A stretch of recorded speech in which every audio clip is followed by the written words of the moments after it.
And then from there on in, he's been arguably the pick of the seamers.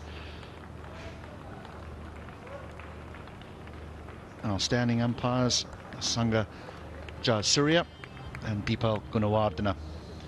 Our television umpire for this evening is Ranmal Martinez, and our match referee is the former Sri Lankan international Asoka De Silva. So it is the Samp Army who will be taking to the field. They've got a real opportunity here to throw their hat right in the mix, whereas the Giants, they'll feel they have a chance to just get some breathing room between them and the other three sides that find themselves on 6 points.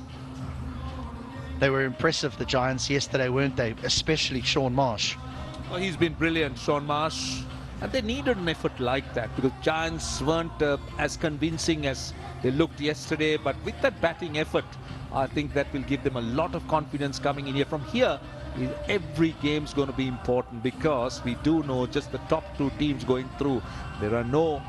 You wouldn't be picking the four, you wouldn't have the eliminators, you wouldn't also have the qualifiers. It's a straight shoot where the two top teams would be playing each other in the final. So every game from here will be very, very important, particularly for the contenders. His partner for this evening is Richard Levy, the South African. He has 100 next to his name in international T20s, scored in Dunedin, I think it was, against New Zealand. The venue, I might be mistaken with the venue, but not the country. But he hasn't been at his best here. Yeah, next up. Whereas this man has. Shaun Marsh from Western Australia, elder brother of Mitchell Marsh, the man who many are touting to lead Australia to the T20 World Cup later on in the year, and son of Jeff Marsh. John Russ Jugasar from the Caribbean. A little bit expensive, although, Roshan, we're still trying to work out what's expensive and what's not in this 90-ball game. You're absolutely right, because it's a different kind of game. We talk about T20 cricket and we see the 90-ball. Well, 30 balls less, but it looks a completely different game here. And the approach and the way they look to try and plan their innings, even in the bowling makeup, with the batting power play, it gives a completely new complexion to white ball cricket. As far as Jugasar is concerned, he's been a mixed bag. He tends to fire the ball in straight up against right-handers, against left-handers, looks to search for some turn as an off-break bowler. So Richard Levy will be the batter on strike, and I guess Jugasar would come in looking to sort of swing it rather than spin it. Play.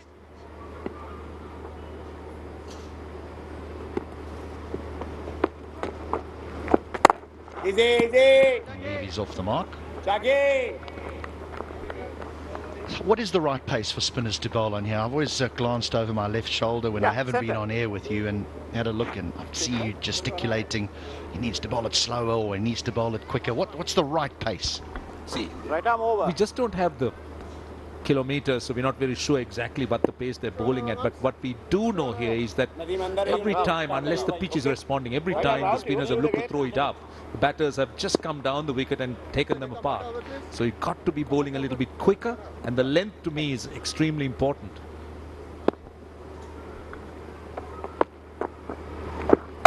Easy. Misfield, and the outfield will do the rest. So there's a boundary to Marsh already. That's a great start to Marsh. He's just carrying on from where he left off. He batted so well, hit so many sixers, took the bowling apart. He looked so good, and he virtually gets a gift. Short and wide, and left-handers, they look so good and they love it there. They're not great fielding. That's a good example of how difficult it is for a spinner to find the correct length on here, because if you further up from that, and you allow Marsh to just step and hit. That's it, there we go. You do want the batters playing back, trying to play you square of the wicket and getting the length wrong. If they can hit you down the ground, you're in trouble.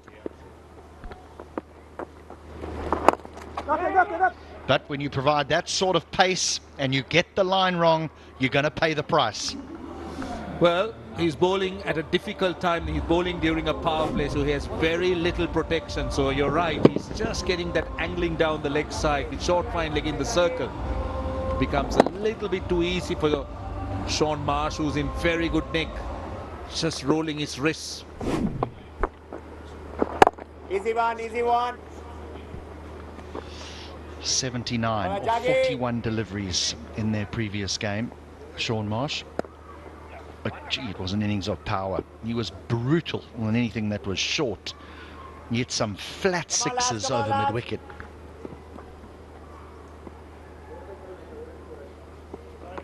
Dead ball, dead ball. Run to win, right? I think Alan Wilkins, he's just wide of the side screen there. I think he's out of Richard Levy's eyesight, but unless Richard is wanting Wilco to move.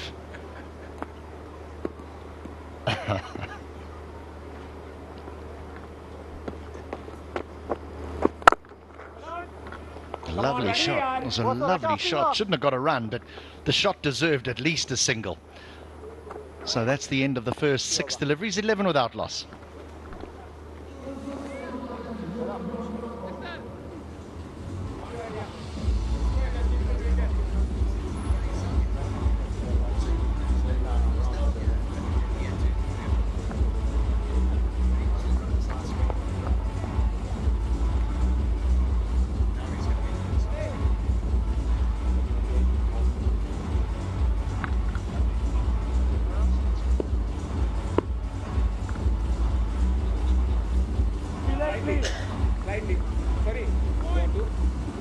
See, he's been standing in front of that side screen, and you would think with all the experience that Alan Wilkins has, that he would know that in front of a side screen is not the place to stand. But anyway, he's been moved on, or has he? No, not yet.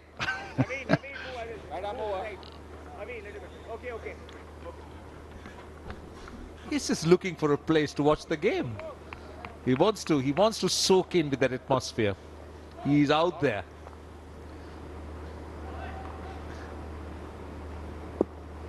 Mpofu.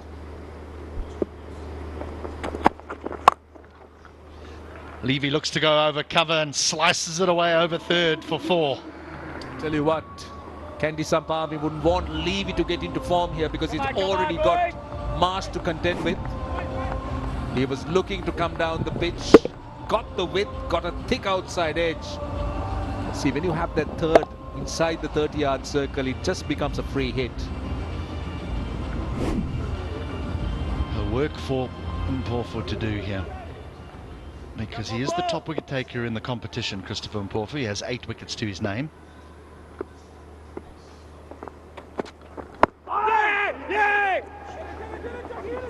Well, he is looking to get on with things, Richard Levy. I think he's just looking to make Mpofu bowl to him. He just went across his stumps. He was trying to get some width outside the off stump. He was also looking at the option in case it's in line to go over mid-wicket. But Mpofu gets a lot of good outswing to the right-hander. Yeah, at that time, just straightening down the line. And I'm around you.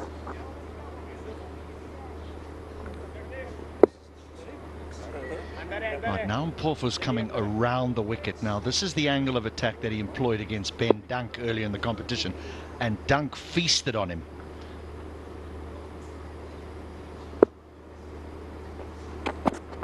Oh, is that out? That's just drifting down the leg side with the angle, maybe? Yeah, you would think so. That's a good area to start for him. From outside the off stump, get it back into the left-hander with that slightly lower arm.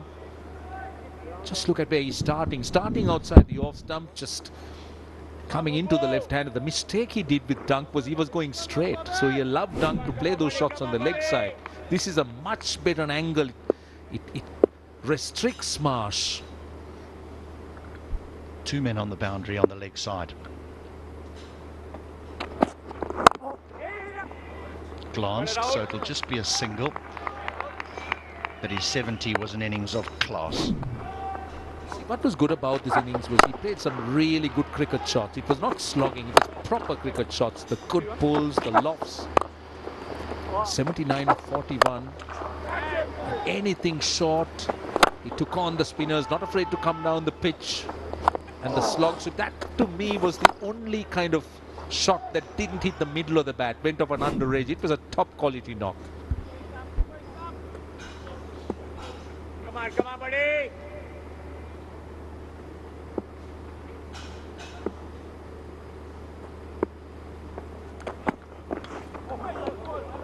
Pace taken off. Yeah, you talk about good cricket shots. And we saw an innings earlier today where Ben Dunk was again playing brilliantly. And then out of the blue, this is nicely bowled, just some pace taken off, a little off cutter. Then out of the blue, he brought out the Joe Root. You know, we got the Tilakaratne Dill show and the Dill scoop. We're going to call the reverse sweep when it's not required the Joe Root. And he was out. He was gone. Out, out, out. Brilliantly bowled. Mpofu has 9 now. 9 in the competition. That was brilliant. That was a good catch by the keeper, Yadav. But clever delivery. Took pace off the ball. Completely did the batter. Yeah, he was rolling his fingers. And look at Levy. He was just committed and had to check his shot. It bounced a bit. Great piece of work. Good wicket-keeping catch. Well, Levy goes for 6. 17 for 1.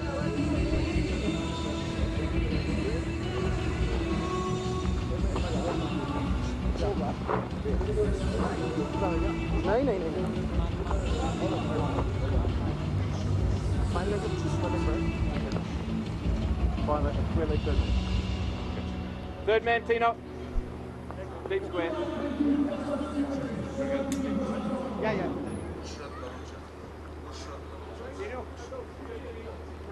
Stewie, go backward point, mate. Well, Nusrat Bharucha of Bollywood fame, she was there at the post-match presentation, and she's present here. We had some real celebrities coming and watching this game and watching this tournament. Here's a good player, Gukiratman. The strike rate in this series, he's been difficult to slow down. Strike rate of over 160, but what a lovely bit of bowling by Mpofu. Pace taken off, he just deceives Levy. Nice catch, nice catch.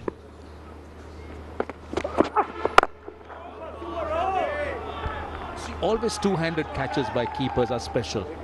You generally see when keepers go diving, they try to go with one hand, but this was a great catch. Two-handed. It got stuck in the pitch a little bit, bounced a bit. Pace off. Levy was done. Just look at this catch. Very good catch. Went with both hands.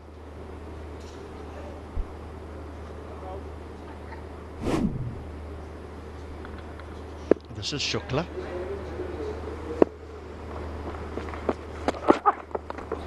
Four. It's pace.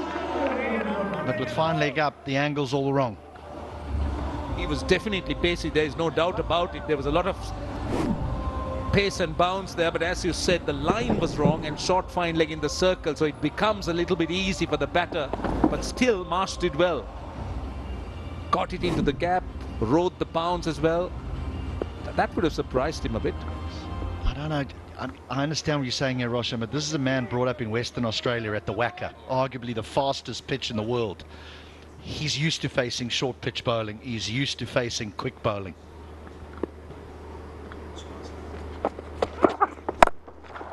There is your answer. Now, why didn't I remember that? Why didn't I remember the Wacker? West Australia, yep. That's very special, and just Marsh just carrying on. What a good shot this is. And look at where he's hitting it. He's hitting it to mid-wicket. He's not hitting it to square leg. So it tells you that he's got time.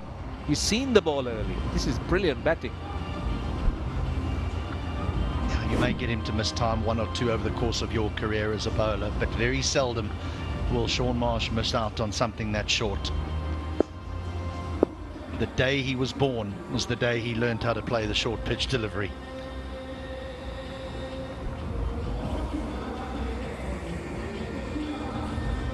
Ball's just been thrown back, kindly enough, by someone on the hill.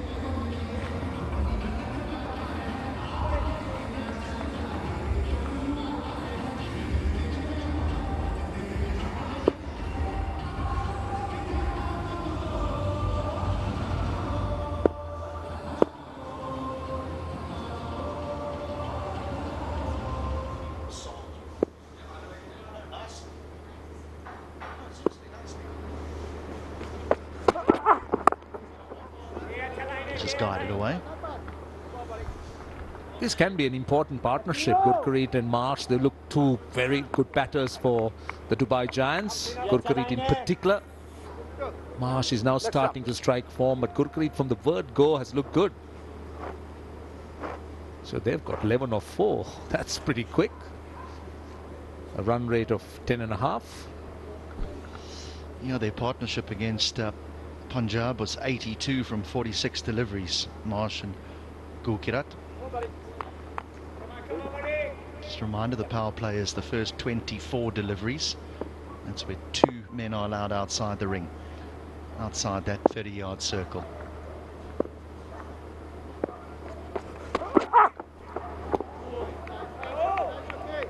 Gurpreet hit a shot yesterday, which was a sort of back of a length delivery, which he hit back over mid-off. He stood in the pose for some time, but it was arguably the shot of the tournament. It really was. This one just beats the inside edge. I think in the lack of bounce as well. Deceived him or beat him. Beat Gurpreet as he was looking to try and slice it away on the offside.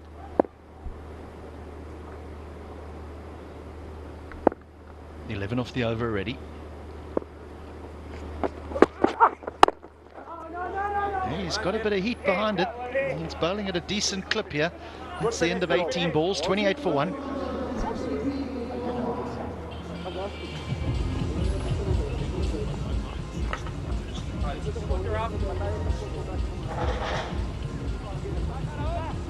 Come on, bud.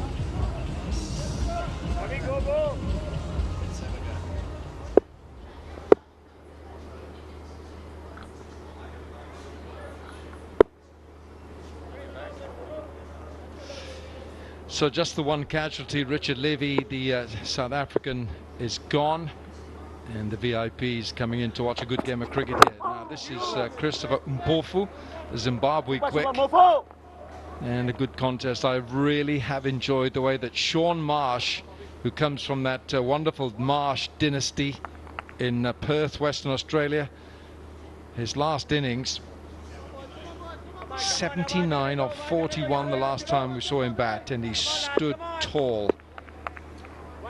Tilakaratne Dilsham with family, and I know that his daughter is a fast rising star in cricket in Melbourne. Oh, that's going to be 4. That is 4. He's hit this really well.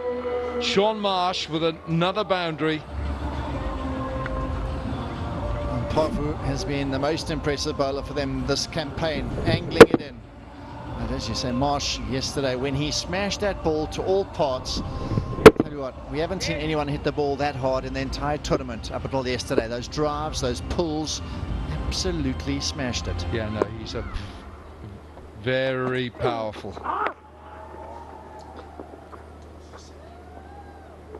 Hold on, Rahul.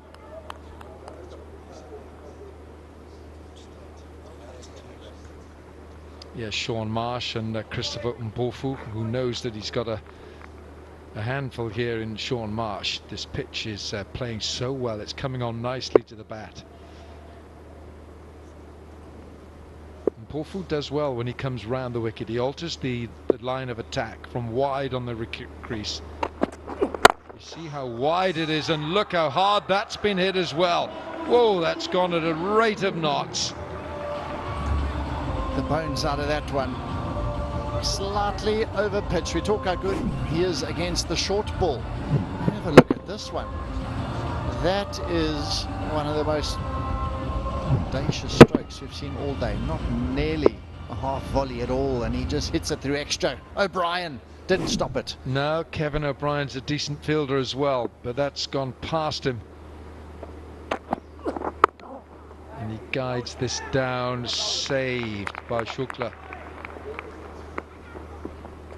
Now Marsh clearly the danger man for the Kandy Samp Army, who've decided to bowl first in this crucial match. Next time. Family time. Invaluable time. I was saying about Tilakaratne Dilshan, he said his daughter Limansha is an up-and-coming leg spinner in Melbourne. Of course, the Dilshans, they now live down in Melbourne. A number of Sri Lankan cricketers live down there, and he said she really is enjoying her cricket. I think not maybe under 14s, but he said she really is loving it down there, loving bowling leg spin. Gukirat. Bowled, well bowled. Oh, where's he going? Where's he going? Mpofu nearly brought off an outstanding run out. Gukirat. He had a bit of a brain fade for a second there. He thought that it got past the bowler. Another good angle of this encounter. He thought it got past him, and he stuck the left hand out, and he was miles out. Well, in the end, from Mpofu, it was a soft throw. He didn't really, well, no, actually, it doesn't look so bad from there. All but gone, wasn't it?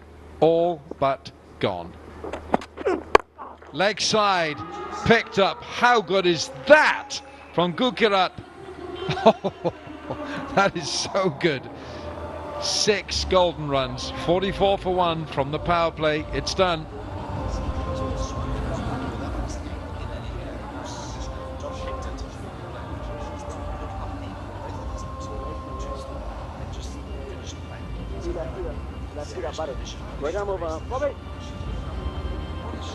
So fine leg, square leg. Deep mid wicket. So you want mid on and mid off that? You reckon? No, up to you. Yeah, I mean. Well, let's go back. Then mid on back.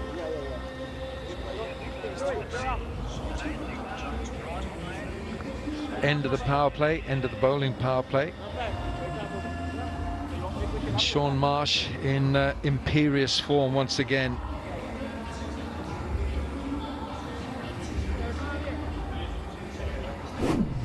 So now 4 fielders can field on the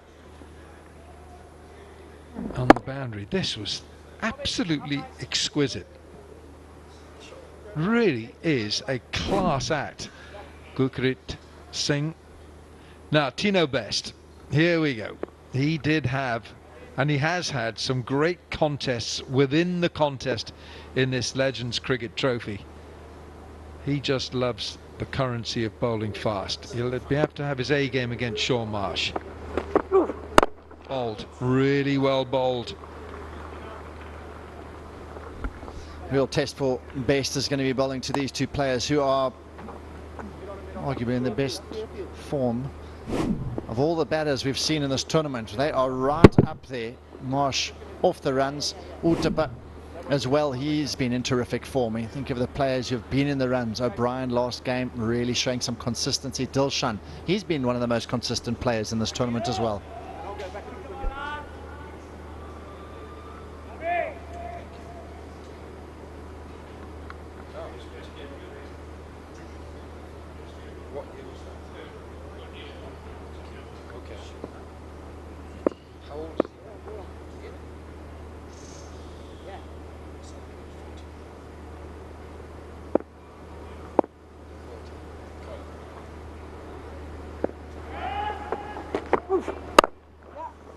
He loves playing this shot. He uses the pace of Tino Best.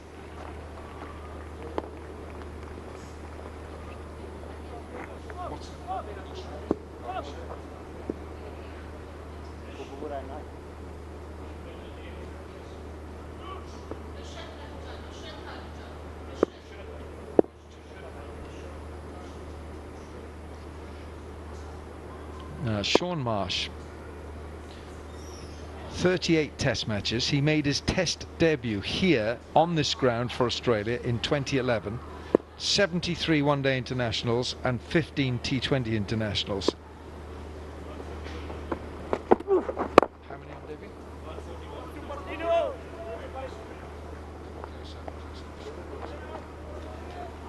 Little wonder that he loves batting on this ground. On his test debut against Sri Lanka, he made 141 on this ground. Shaun Marsh, 40 years young, and I think his father Jeff was here as well. What a family, a cricketing family, a dynasty.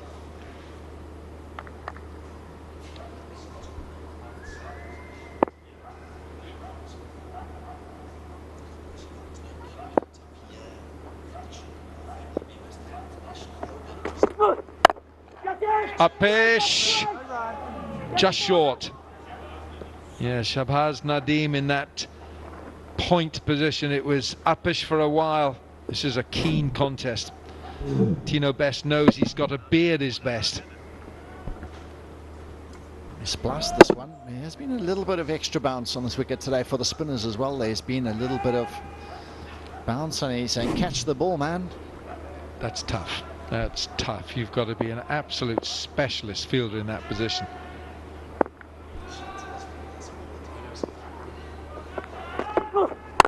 Short and absolutely pummeled away by Gurkirat. Oh, Gurkirat Man Singh is in great form here. That's an immediate message to Tino. Pitch it up. Well, that does a bit to the ego of a bowler, that one. When you bowl short and he pulls you back over your head, basically, almost for six as well. His pick-up shot, his cut shot, hits it straight. He hits it all around the wicket, and I haven't seen too many time at sweeter.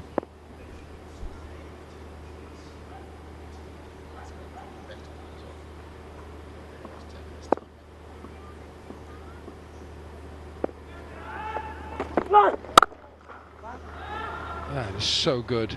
Man out there, look, it's going along at a rate of knots, and Tino Best still has some advice for the batter. 5 overs gone, 52 for 1.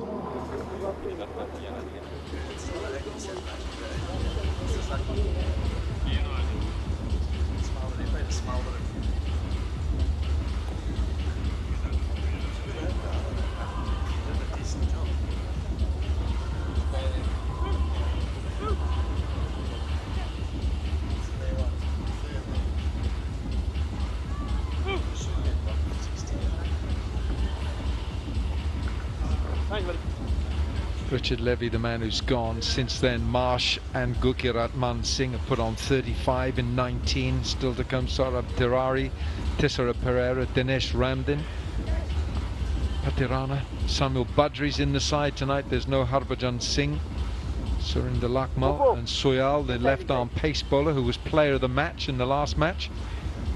We're going to see the left-arm spin now of Harbhajan Nadeem.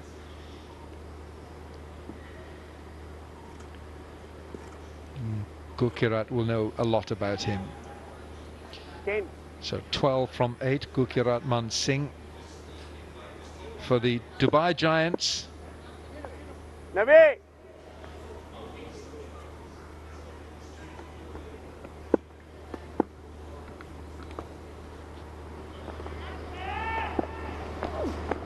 Hey! Well bowled. Finch. Moral victory for the bowler. He has bowled really well, I thought, in their previous game. He stood up and had a wonderful spell right on it. His pace was good, his length was good as well, and immediately sows a seed of doubt.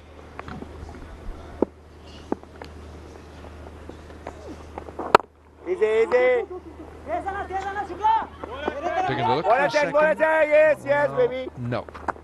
Sean Marsh was quite keen to go back.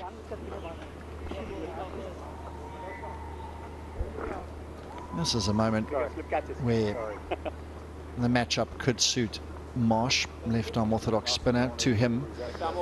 Hit with the spin, he could look to really take him on. There are 3 fielders on the leg side, long on mid-wicket, deep square leg. I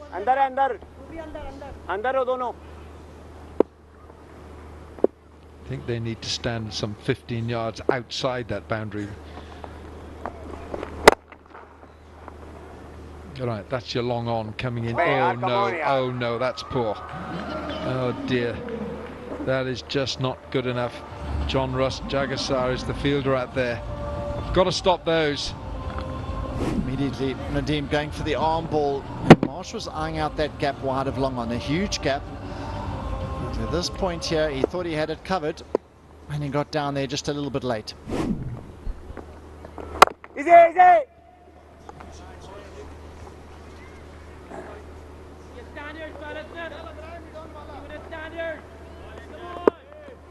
Nadim!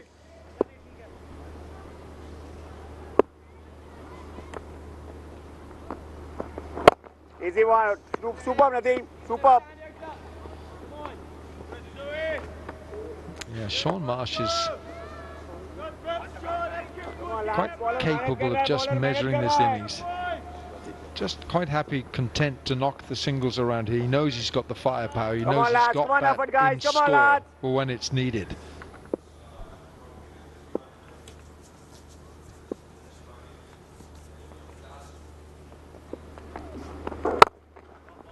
Oh, a little twist of the bat there with the bottom hand, the wrists coming into play. 36 balls gone, 6 overs, 59 for 1.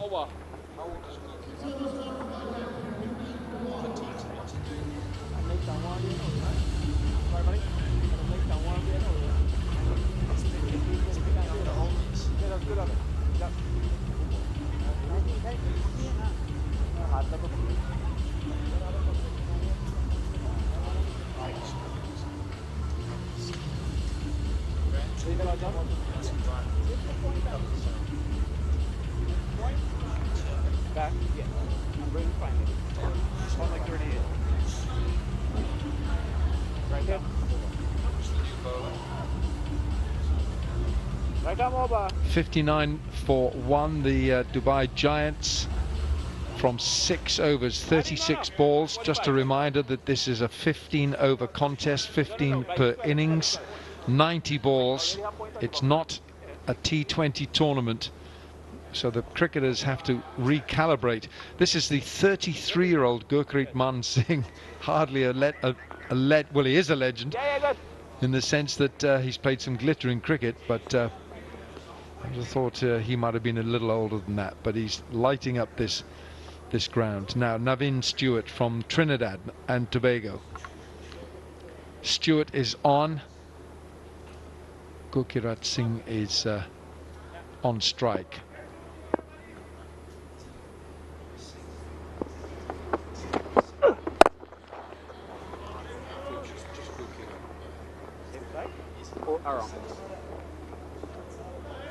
That's good. What is his figures last match? He got a match. Right arm, bro. Aaron Finch, who won the toss. Aaron Finch, the Australian World Cup winning captain, right there, putting in the Dubai Giants. And he's got to get rid of this man, his fellow Australian, Sean Marsh, who's looking dangerous once again.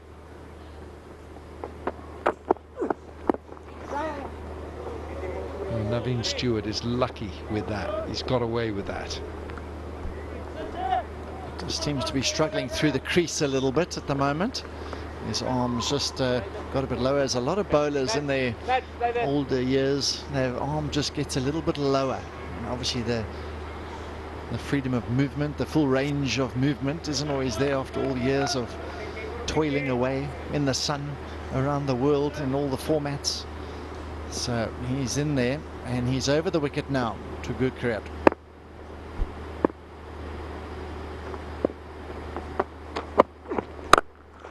He has swatted that.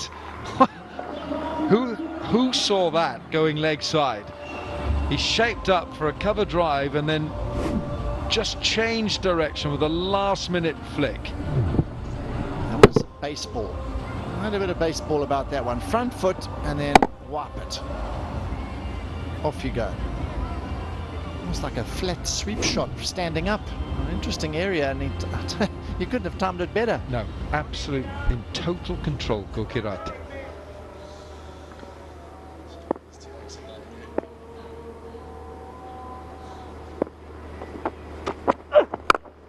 Oh, he hasn't caught this well. Tino Best underneath it, never really looked confident of holding the catch. Tino Best was coming in at a rate of knots. He had to sprint some 30 yards. Ball was up there for a long time. Oh, he just got done there. He wanted to fetch it on the onside. He got a bit clever with that one. But this one, not very clever. Punched it. And he's had a few stern words to some fielders, and bowlers looking at him now. catch it this time? No. Shahbaz. Gukirat is toying with his fielders.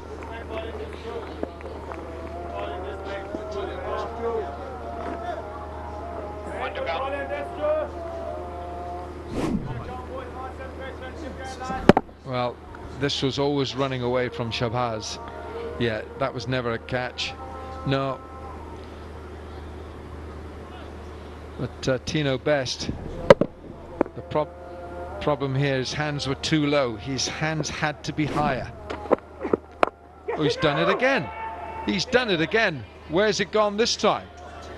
Oh, Shahbaz Nadeem, no, would you believe it? The look of wrath on the bowler. What's going on, he says. How many more chances?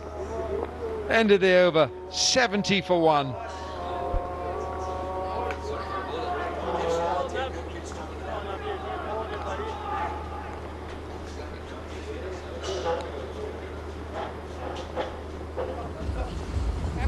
Nav, you're long on, but out, boy.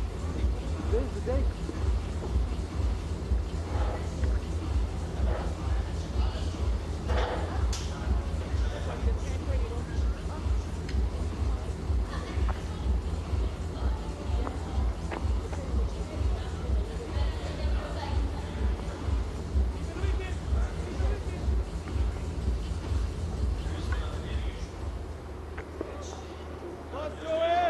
Come on, no issue.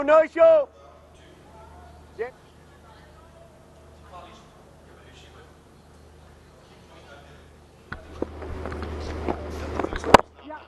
ठीक है.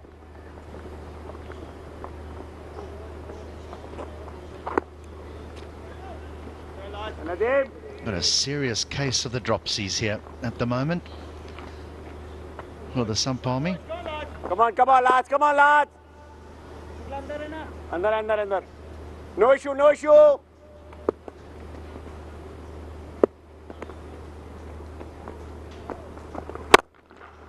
Well, no one's catching that.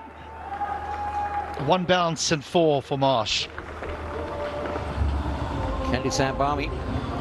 It dropped too many, isn't it? That was a short, poor delivery.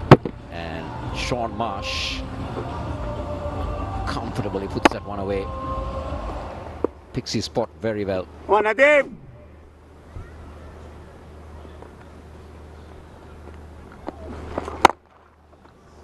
That'll just be a single, but I tell you what, the left arm spin bowling to the left-handed Marsh, it's dangerous. 3 big chances have gone down. Tino, you have it, Tino. This is Tino Best. He never looked like getting under that one, and then the next one. And again. Easy, super bowling. We'll nudge it away for a single. It's been a decent over from Nadeem. Shahbaz Nadeem underneath it, got into a good position, and then all of a sudden, whoop, it just got big on him. And down it went. Those need to be held in critical games, in all games really. 4 more. This is a dangerous ploy here by the Samp Army.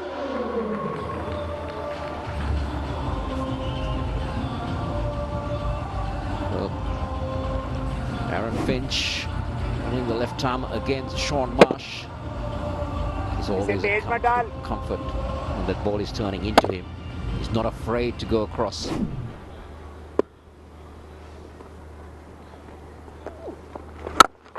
And again it goes all the way. Marsh goes to yet another half century, this time of just 24 deliveries. The Australian is a pleasure to watch. 87 for 1 after 48 balls. No need for tactics for the Giants. But I tell you what, the Samp Army, they need to have a chat or two. That was big and that was huge from Sean Marsh into the grass banks. And chat they will. Paul Nixon will have plenty to say to the Samp Army as the strategic timeout is called upon.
Okay, so I'm alongside a popular Bollywood face and loved in India, Nusrat Bharuja. Nusrat, we have seen your movie Pyar Ka Panchnama 2, where we were all excited about the game. You were screaming 4s and 6s, and you were wearing the jersey also to support your team.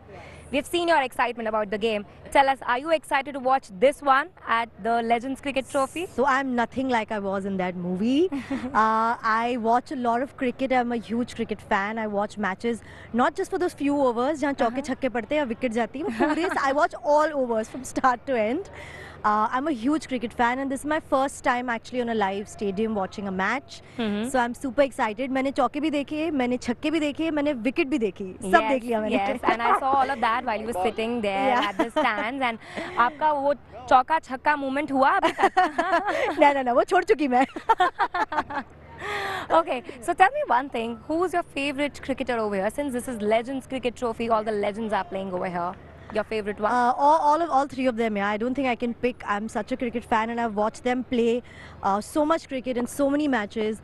Yuvraj Singh, Harbhajan Singh, and Suresh Raina. I've watched all of them play brilliant cricket. There is just a pleasure to watch them live. I think Harbhajan sir's team is here, and I'm going to watch him here very soon. So I'm very excited for that.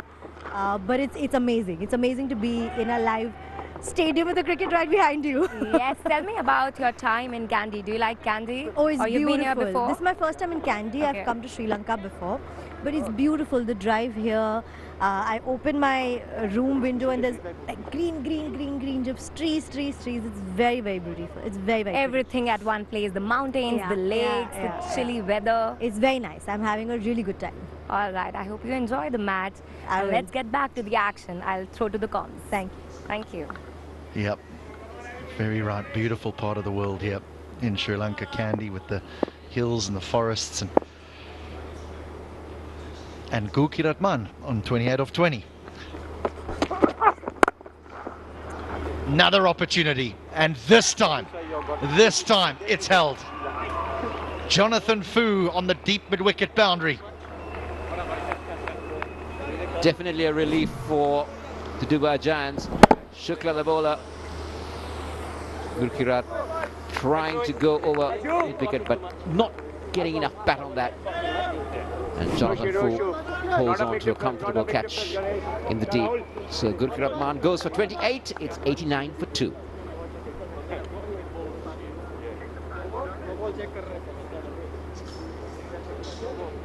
No ball.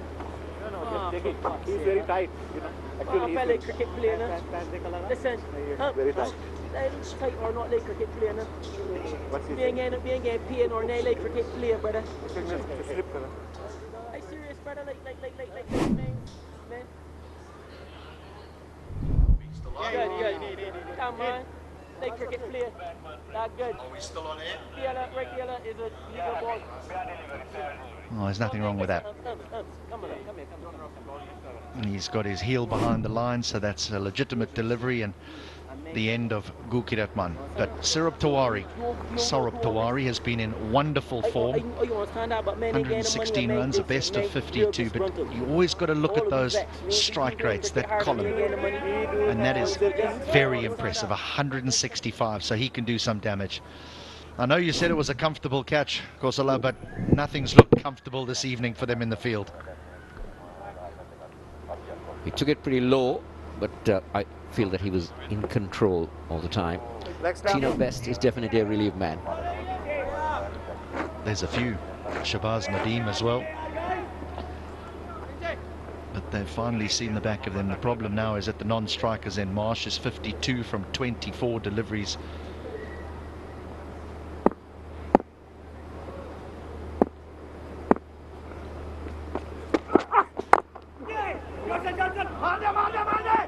No, Marsh will get in. He'll get in. He's got to watch those hamstrings. That's something that's plagued him throughout his career. He's missed plenty of cricket due to hamstring pulls and hamstring tears. Well, it was a good run. He was would have been in, even if Oh. He would have been struggling. He would have been struggling if that hit.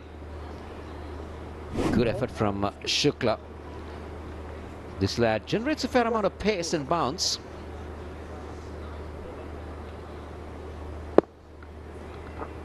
He does.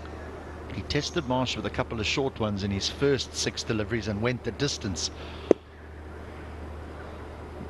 Maybe he's learnt his lesson.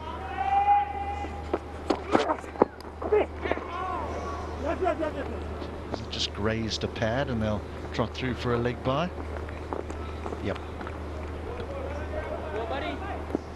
So what Marsh has told Shukla is, the faster you come on to me, the faster you're going to disappear. And Shukla has learned from that previous server, and he's now bowling deliveries with the pace being changed around, slowing things up a little bit. And Marsh hasn't been able to get him away.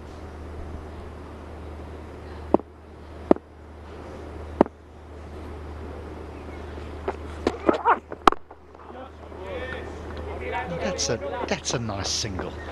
No one has to worry about hamstrings or groins or backs. 54 bowled, 92 for 2.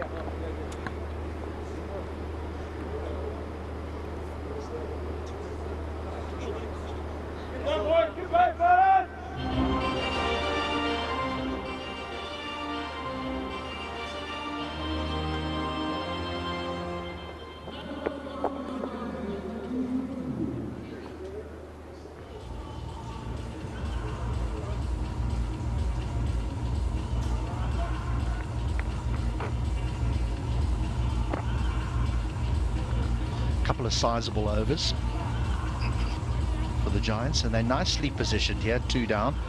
Projected score at the moment is 153, but you would think at 2 down with Marsh at the wicket and Tawari there as well, who's just walked to the crease, that they would be looking beyond that 150 mark. But things can change very quickly. Jagasar now the off spinner. Barely bowled off spin in his first over. He bowled quick. Some repairs being done to the Marsh Willow. Very rare you see those things happening in modern day cricket. They will simply change the bat.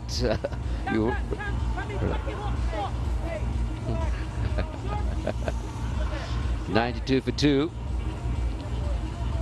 This is the Legends Cricket League, trophy, coming to you live from the Pallekele International Stadium. Easy. Inside is out. Went for 11 in his first over.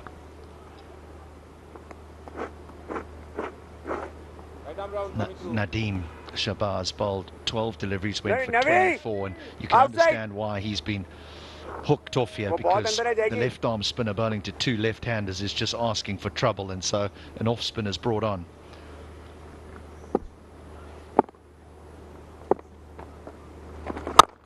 Doesn't matter to Tawari. He goes long, he goes big, he goes all the way. Left armer or off spinner, Tiwari will murder you when it's in his zone. Yeah, unfortunately, he just bowls that right into Tawari's hitting zone, hitting area. If he wants to prevent that, he needs to cramp him for room, get in the ball around middle and leg stump. But if he lobs it outside off stump, this big man will swing away.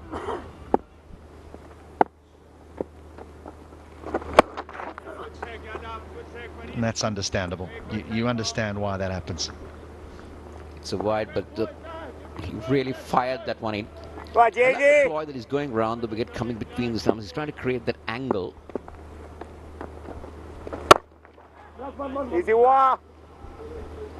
That's what he's looking for. He's trying to limit the room that Tiwari has to free his arms by going around the wicket and trying to angle it in.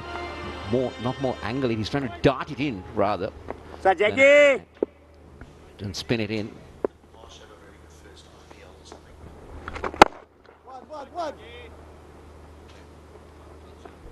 Super bowling, Jaggi.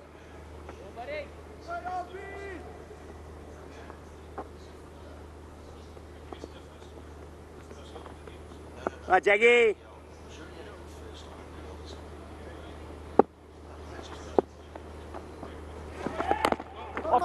Oh, that's an error from the keeper. And Porfu's got work to do. No. It was just a long way to get down there for Christopher Porfu. So that's 4 byes. Poor stuff from the keeper, but look at that. Yeah, he felt that. He was expecting the ball to really come up rather than he bending onto that one. Yeah, he didn't get his fingertips onto the ground, did he? He was...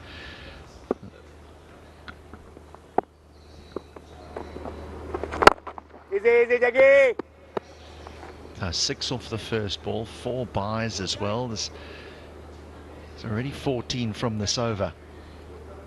And there's a delivery remaining, and then there's 10. That'll be 10 gone, and the batters will be able to take a power play.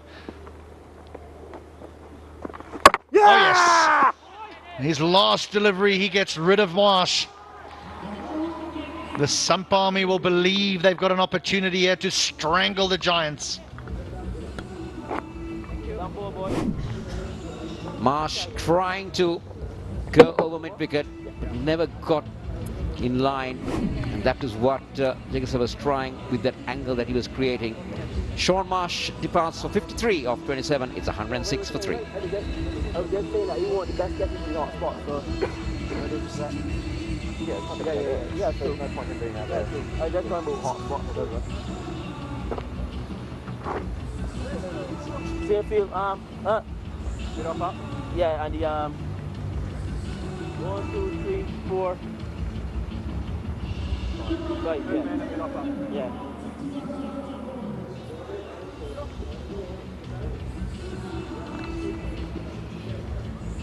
No massive score yet for Tissera Pereira, but again, where he walks into bat, it's the strike rate that we're after, and at the moment he's striking it at well over 200.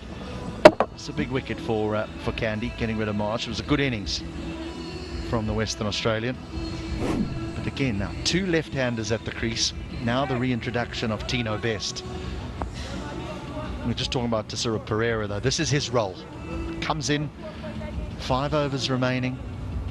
There's an opportunity for them to take a batting power play. I don't think they'll take it now, though, because there's virtually 2 new men at the wicket. They might want to just wait a little bit longer. Give Pereira an opportunity to get a feel of the surface.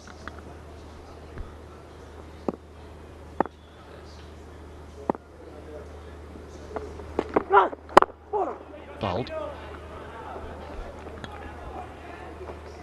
Well, talking about Tissera Pereira, that's what he likes doing. He doesn't like to bat for a long time. He just would like 10-15 overs to come in and swing his bat and get this quick fire 30s, 40s, and maybe a half century. But he's got a good ODI 100 against Bangladesh.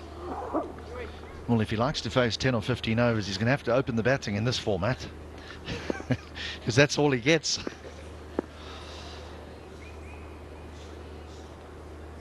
But yeah, you're right. He just wants to come in, swing away, strike it at over 200. And he doesn't tend to have a look for very long. You can't do it in this format, is it? Look at the bowling. You need to get on with ball number 1. Tissera Pereira has played in almost all formats, in a lot of leagues. He's played up to a recent time, so he knows how things can work out. But Tino Best, he gives it all, isn't it? Absolutely everything. Heart and emotions right on the sleeve. That is a cricket shot. That is a wonderful, wonderful cricket shot for Saurabh Tiwari. Something a fast bowler wouldn't like, to be hit back past your head. And that was perfectly done by Saurabh Tiwari. Look at that. He didn't try to hit it too hard. Checked on the shot. Very well done. Tino Best didn't like that one. Gee, that was a good shot. Really was.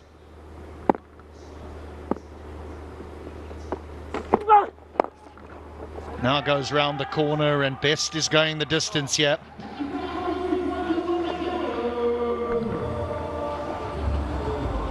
Saurabh Tiwari has been in good nick in this tournament.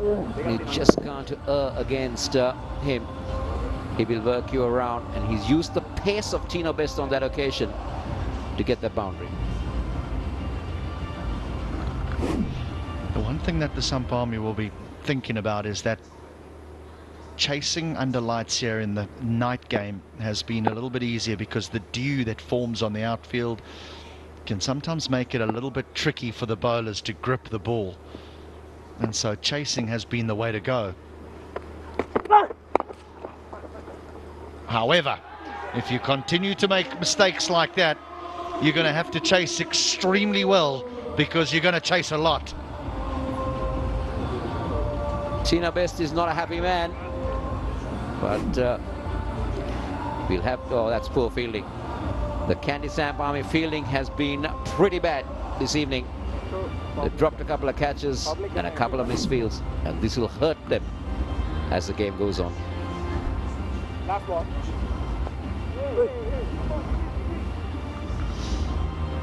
I think you've hit the nail on the head there about their fielding. I mean, think of the couple of drop catches that they've put down.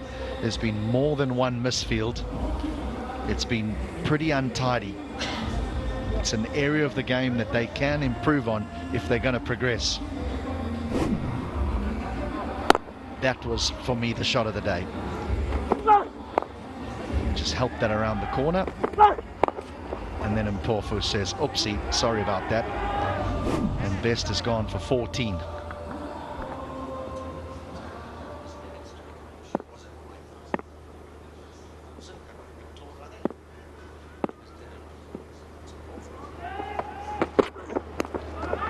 Another boundary, huge over. Tawari's flying here. 18 from the over, 1-2-4 for 3.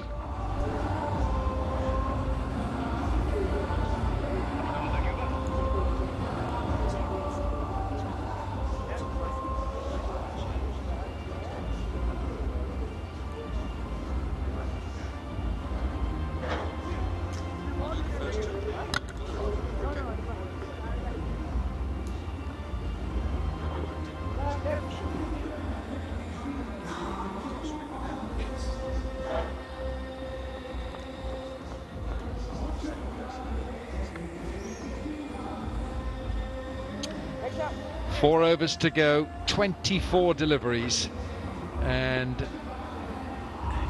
set, especially for Sarab Tirari and Tisara Pereira, for a grandstand finish. Tino Best, that's down the leg side, and Rahul Yadav couldn't quite get his glove to it. Tino would have been fuming, probably still is. Kandy Samp Army, who elected to field Aaron Finch, putting in the Dubai Giants. Tisara Pereira, who's had to reach for this, but it's gone all the way. He is such an effective player at the death when quick runs are required. He not just reached for it, he hit it with power. His weight was on the back foot first, and then the transfer was good. And look at those long levers. He is a power hitter. Well bowled. I think that's good. Yeah, that's good from Naveen Stewart. He's looking round Tisara Pereira to the square leg umpire, saying, well, is that a wide? I think that's a decent ploy by Naveen Stewart. Just on the subject of Tisara Pereira, I'll tell you, this is the type of player that Sri Lanka is yearning, wanting in that T20 side, the finisher, the big hitter, the power hitter. Oh, crack! Flat 6. This is how dangerous he can be, Pereira. So you can see what I mean. Yes, Sri Lanka has a few, but they haven't found the real replacement for this man. And everyone's in awe when he bats, because he's such a powerful striker.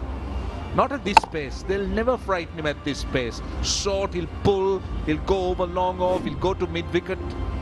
It's that bit of extra pace that worries him a bit, but I don't think he has that problem here. I guess in a way I'll come back to you on this one, Rosh. Gone again, short again. I guess the player who's trying to walk in those shoes is Darshan Shanaka.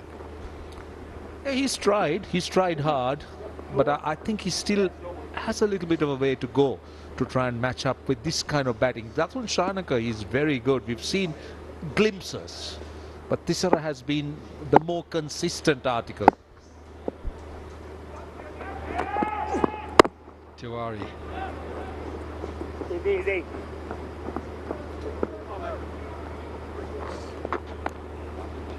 Well, I gotta tell you, it's a nice evening. I'm not so sure. Oh gosh, lovely. Oh, don't do that.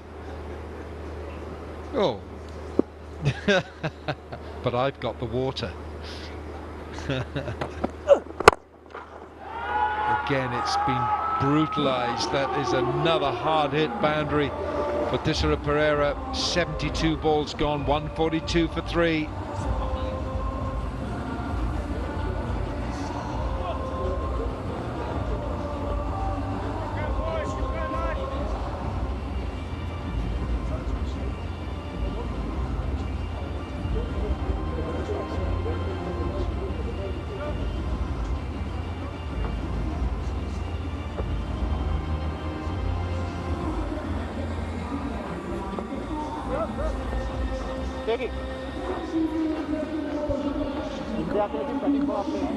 Well, there we are, early lessons in entertainment here, and good to see one or two more people coming in, but this again has been absolutely marmalised by Thisara Pereira.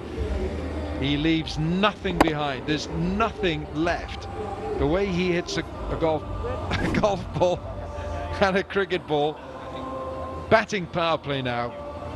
Batting power play, which means that for this over, the fielding captain can only have 3 players outside that inner circle. I think both batters are beautifully warmed up for the batting power play. Thisara going at 283, Tiwari going at 233. This is perfect. Yeah, the partnership 36 from 12. Now it's going to be Shukla.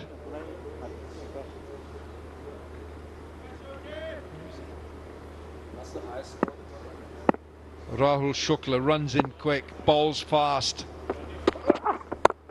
Oh, that's squeezed, and it's 4. He's used the pace of Shukla here, Tiwari. What about the width? Providing it outside the off stump, full and wide at pace. And it's not easy. He just kicked away. The man at backward point had no chance of getting across. Well, I'm not sure if Shukla does regularly come round the wicket, but I'd be inclined to go round the wicket to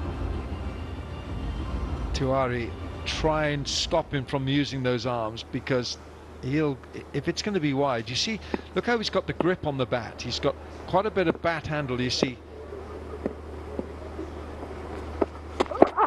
There we are. And that happens when you hold the bat right at the top of the grip. So he's able to use the long handle, Tiwari. See, I think at least he appears to have a plan where he wants to bowl to a packed offside field. He seems to be quite clear about what he wants to do. Again, you could see the bat handle you're talking about, those long levers, but he's just looking to bowl full and wide. So that's why he's got that man at deep backward point, and he's also got a man on the cover boundary. So what he's got to be careful is about the mid-off fielder who's inside the 30-yard circle, and Thisara is so good in that area.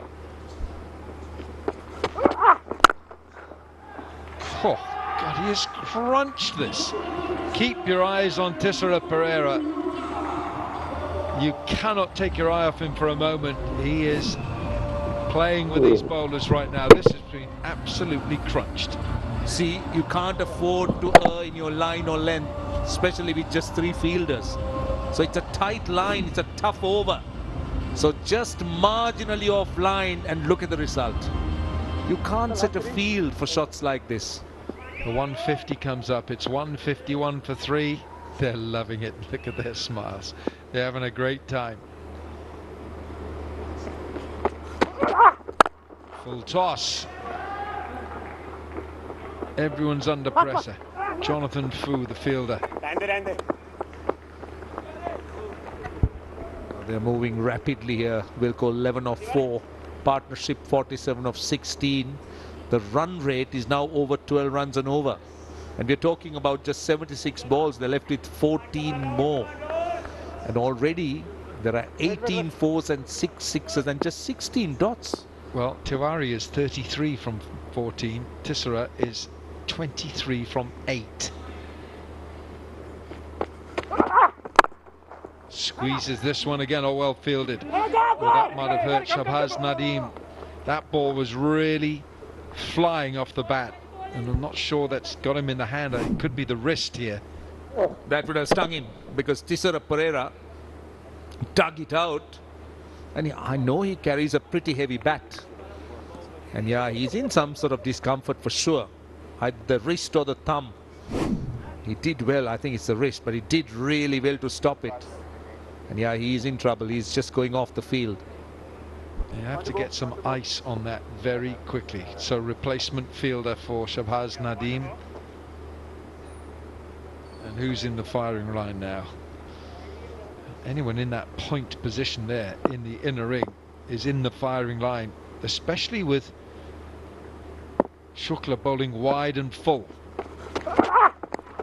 Different. Same result. It's 4. End of the open. It's 158 for 3.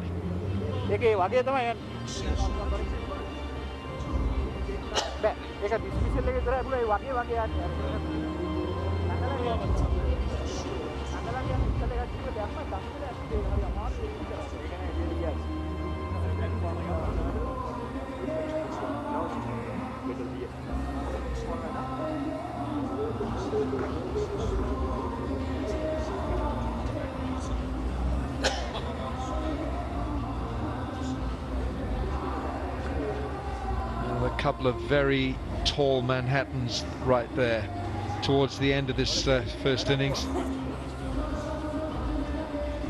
52 runs in the last 3 overs. 18 deliveries, 52. The last 30 balls will go 71 runs and 2 wickets. And Christopher Mpofu, 1 for 21 in 2 overs. Everyone is on the receiving end. Tissera Pereira, if you bowl short, you're going to disappear over mid-wicket. Bowl full, and you're going to disappear long off. How about that? Leg stump, it's wide. You can't go that wide to Pereira. You can't bowl to anywhere at the moment. There has to be a certain plan here. Mpofu's got to think about this. He's got a lower arm here, Mpofu, always. That's the way he delivers. So that just dragged the ball onto the leg stump of Tissera Pereira, and it became a fairly easy area for him to score runs because all he needed was to get bat on it. Short fine leg in the circle.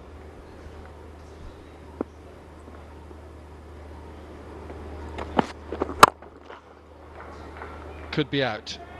Is out. Very good catch.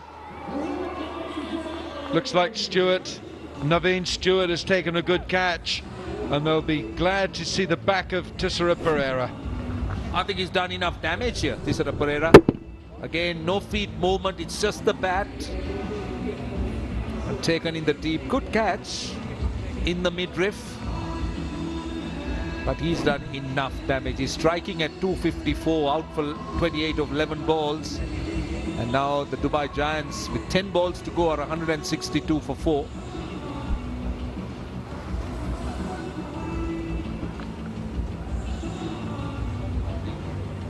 Dinesh Ramdin.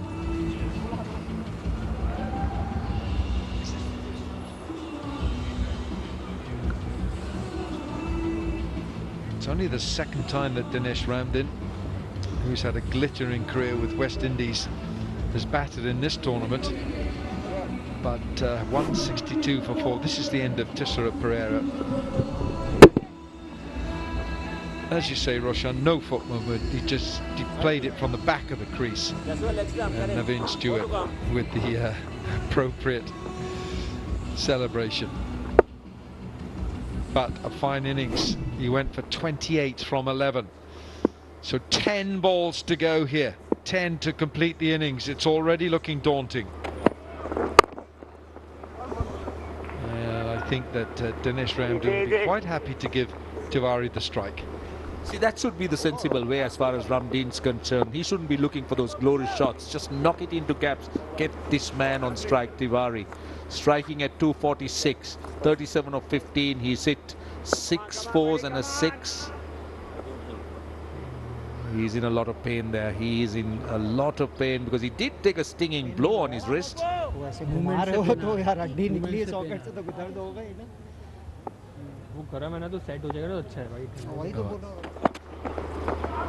all right. Oh no, I don't agree with that. I'm sorry, umpire. It might have been wide when it went past the stumps, but I think that was. I don't agree with that. This is the injury to Shahbaz Nadeem. You see, it's hit him. I think that's hit him on the thumb. That's knocked his left thumb back. And he knew it was bad from the moment it hit him. Oh, they're strapping it up, but picked up, smashed. Tiwari. Give him the strike. That should be the plan for Dubai Giants. Just feed him with the strike, Tiwari. Everything's disappearing, whether it's a slow delivery, short one. He's just lashing onto them. They're just playing those shots. Well, he had plenty of time. I thought pace off that time, but just short of a length. I don't think he middled that either. Looking wide. This is a wide. This is wide. The previous one, not in my book. That's a good change up on the part of the bowler. He was going full, he was going wide, but he went too wide. Tiwari very nearly nicked it. But yeah, well past that blue line. So that is the indicator for the umpire. He doesn't believe it, but that's clearly a wide.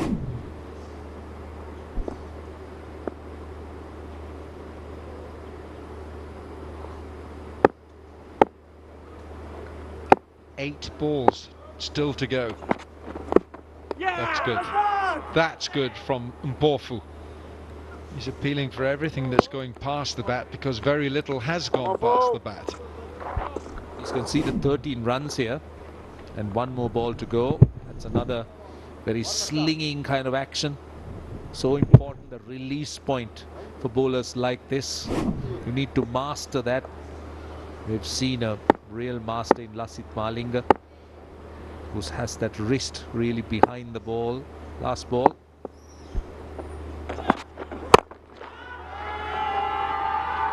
Four more. He's just picking his spot wherever he wants to get a boundary. 175 for 4.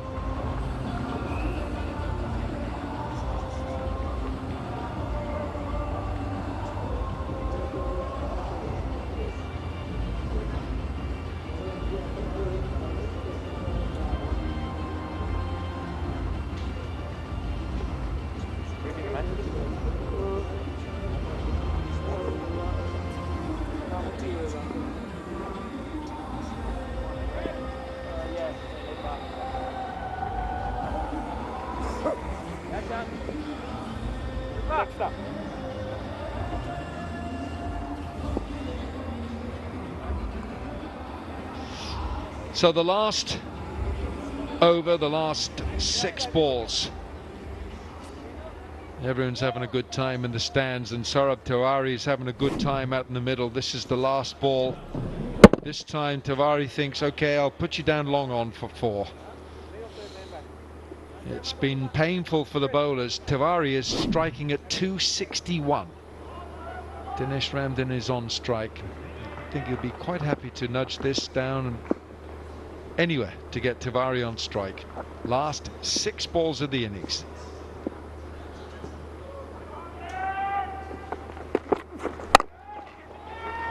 Could be out, could be gone. It is. Oh yes, it is.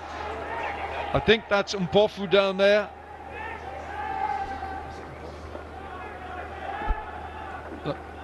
judging by his reaction, I don't think he thinks it's out. Otherwise, he'd be running around surely. Look at his reaction. He straight away knew that Mpofu seemed to have missed it. He's not happy. Let's see. Front foot's fine. But it's what Mpofu does. Easy on the line as he catches it. Has he touched those boundary ropes? Yes! He's touched it. So it's 6. Yeah. That's a great pity. He did well there. He's right on those cushions. Unfortunately, he couldn't keep his balance. He tried everything he could. Chris Mpofu. The idea was right. Good effort though, Christopher Mpofu. Let's give him credit because he's a tall lad. Anybody, I mean, a man of that height was able to reach out for it because it was flying. He's somebody who wants wickets of every ball, Tino Best. I know. It's a cross-seam delivery again from Tino. Where's this going? Straight onto those stumps. Tino Best, the best riposte. Dinesh Ramdin on his way. Well, I'm not sure whether this was right by Dinesh Ramdin. He was looking to slam the bowling. I would have thought a single. We spoke about it. Get Tiwari on strike. He's striking the ball so fluently, but instead what he's done is just wasted a delivery. Out for 7 of 3. 181 for 5 Dubai Giants. They still have 4 balls left.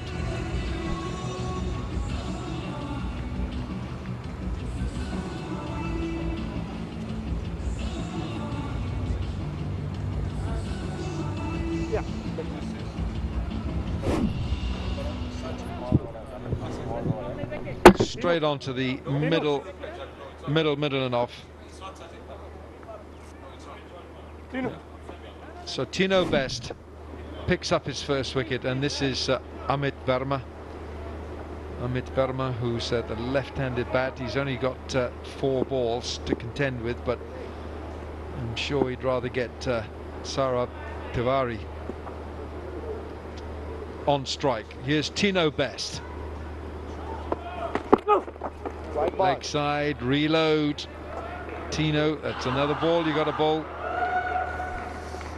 Needs to get off strike, Amit Verma. Dubai Giants have a very good chance of getting close to 200. They got 4 balls left, but Tiwari is the key here.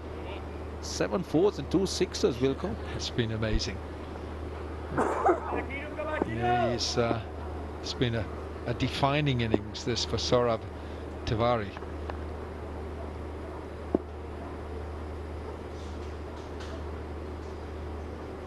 3 men back on the leg side boundary.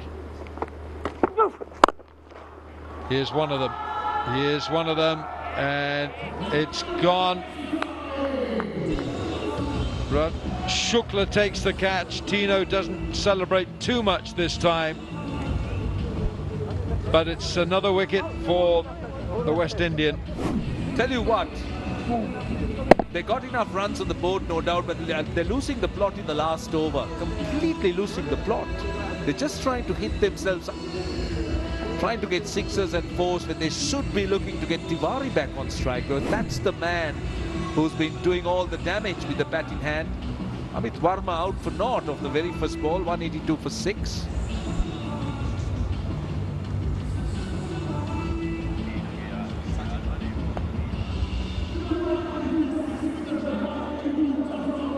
Sachit Patirana is the new bat, another left-hander, and you're right, because Saurabh Tiwari is 47 not out at the non-striker's end from just 18 balls. He needs a chance to score possibly the fastest 50 of the tournament, which at the moment is Robin Uthappa. It's wide. Tiwari says, come on. Right, that's good work from Tiwari. It's a wide. So it's another ball that'll have to be bowled.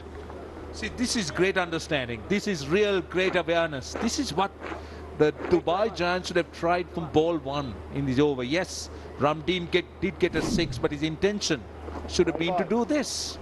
Get Tiwari on strike. Sachit Patirana did extremely well. Called him through. Sachit Patirana looked like a policeman was after him. He scampered at the non-striker's end. So here we are. Saurabh Tiwari looking for his 50. Bowled. Tino Best. Come on, Tino. I love this. Well bowled. No smiling for Tino, I'll tell you. Yeah, this is the last one. Amit Varma taken in the deep, caught by Shukla. He doesn't show his emotions, Tino, other than just the aggression. Oh. He's got 2 balls, legal deliveries to go. He's bowled 2 wides in this over. Tiwari on 47. Still, he could get the fastest 50. Oh, over that off stump goes Tino Best. Strikes. No half century for Tiwari. I love his commitment. Tino Best. He may be playing in a Legends tournament, but he's very, very switched on. Every over, every ball delivered with a purpose, wanting wickets. Look at him, wholehearted. This is Tiwari swinging, done for pace, stayed down, hit that off stump. Brilliant over by Tino Best. That's wicket number 3. Yeah. It's in the eyes. It's in the eyes. Tiwari well played. 47 from 20. Strike rate of 235. And he leaves just 1 ball to go. Suranga Lakmal. 184 for 7. 185 is the highest total.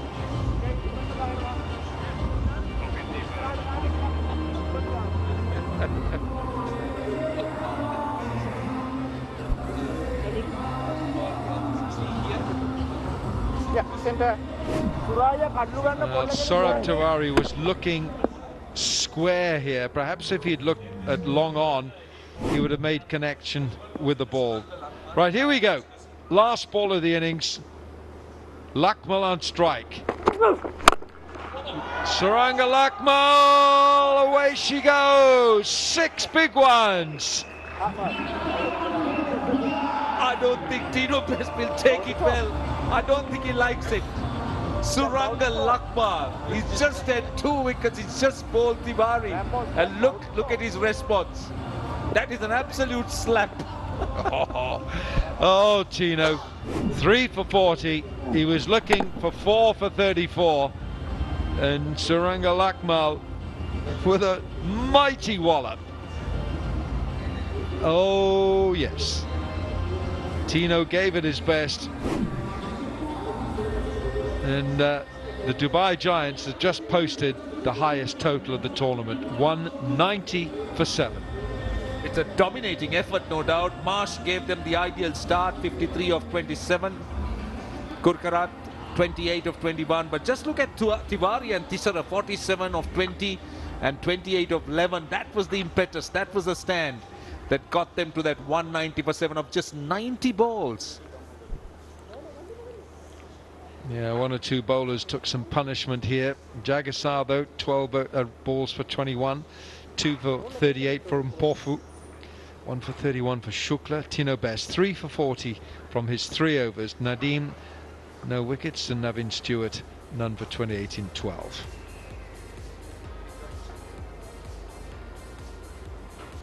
Oh. Okay, let's go downstairs. Let's hear from Sean Marsh. He's with Ayushi. Thank you so much, guys. I'm here joined by the man who contributed with an amazing 50 to this beautiful score made by Dubai Giants. Sean, we saw a lot of boundaries coming in and there were huge 6s. Can we say that the pitch and conditions were in their favour? Yeah, look, the wicket was really nice to bat on, and the boys played really well, and we've got a good total.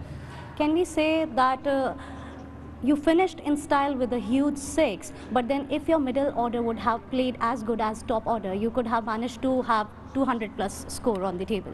I thought our middle order played pretty well. 191 in 15 overs is a really good score. So yeah, hopefully the boys can bowl really well, and we can field well, and we can get a win. And we have seen teams finding it difficult to chase on this ground. Do you think this is a good total to defend? I think so. The wicket's good. Yeah, we'll have to bowl well, but we've got a good total on the board, and you know, if we bowl to our strengths, I think we can win the game. And if you win this game, you'll be on top of the table. Do you think things are happening according how you planned, as per your plans? Yeah, I think so. Like I said, the boys are playing really good cricket at the moment, and yeah, hopefully we can have a good win tonight and bowl well, and yeah, obviously be on top of the ladder at the end of the night. Thank you so much for your time. Back to the commentators. Right, Dubai Giants making 190 for 7, a very impressive 190 for 7, and that's the target for the Kandy Samp Army, 191 of 90 balls.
Now that is some performance by the Giants. 190 for 7 in their 90 balls.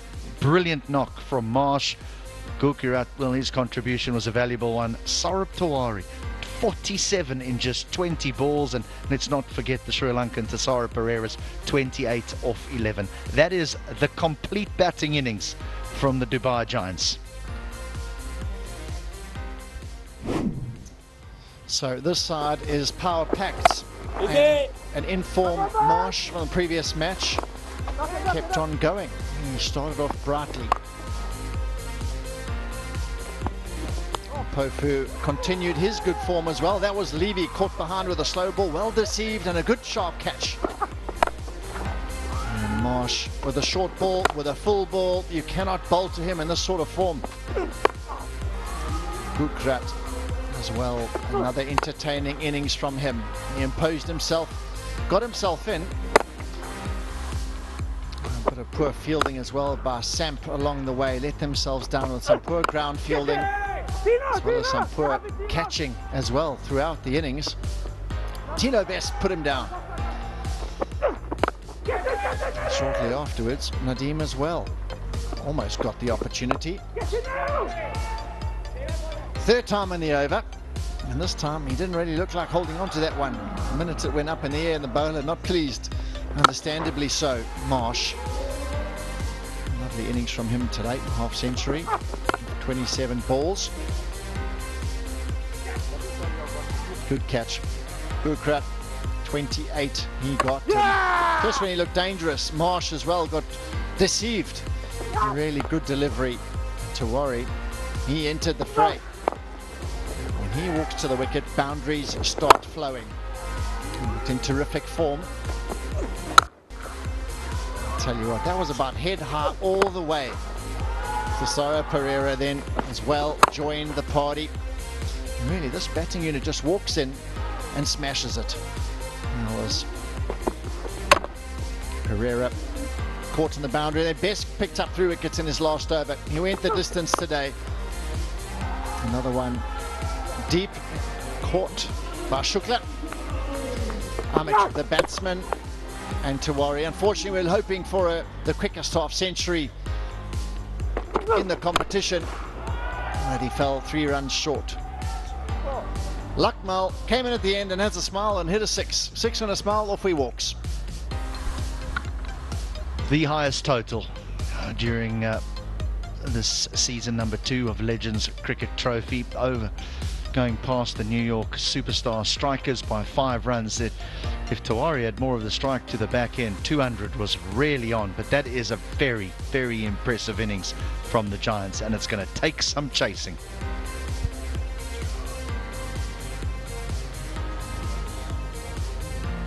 Yeah, they went the distance, the whole lot of them. Jagasar going at 10, and the most impressive is Shukla going at 10.3. 3 wickets for Tino Best, going at 13 to the over. They took a hammering, but they have an opportunity here to say, well, it's a good batting surface, but they're going to have to bat extremely well.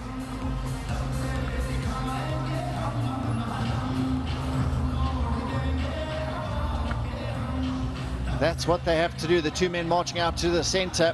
191 runs to win from 90 balls, and that will be the highest chase in the tournament by some distance. They've got a lot of work to do. He won the toss earlier on, and Finch decided that teams batting second 5 out of 7 times. The team chasing in the evening game has won. The problem is they haven't managed to chase a total this high.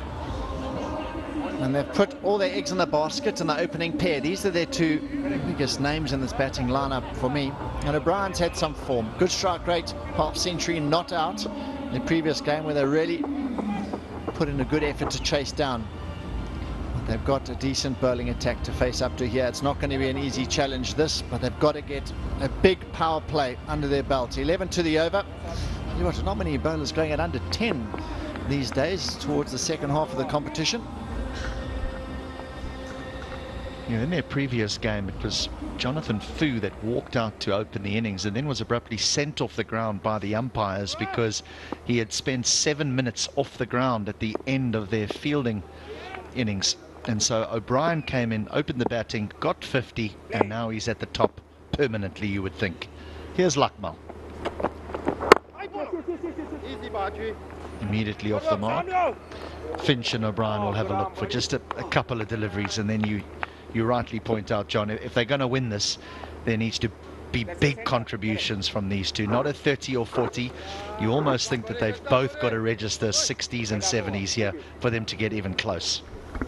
Well, they've got to go over 10s, almost 13 and over the total, but the power play's got to be an impactful one for the batting side.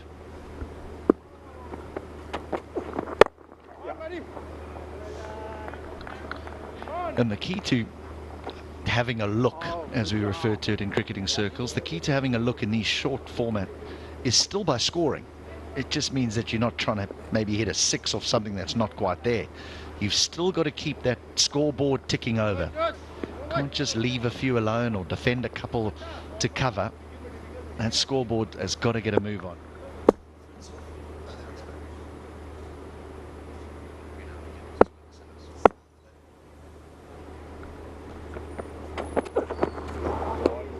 That'll help.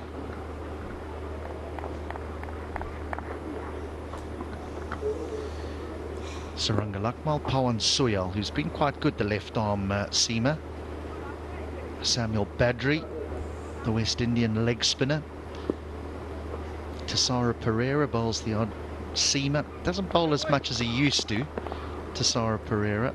Amit Verma. So they're quite a nicely balanced side, the Dubai Giants.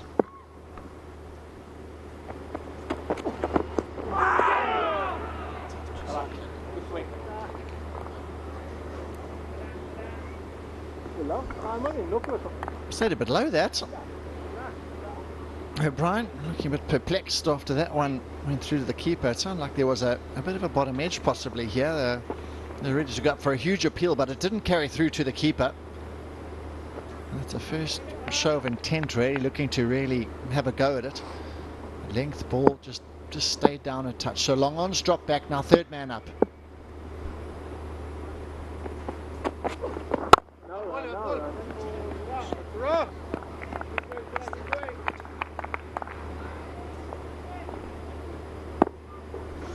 Such an important game.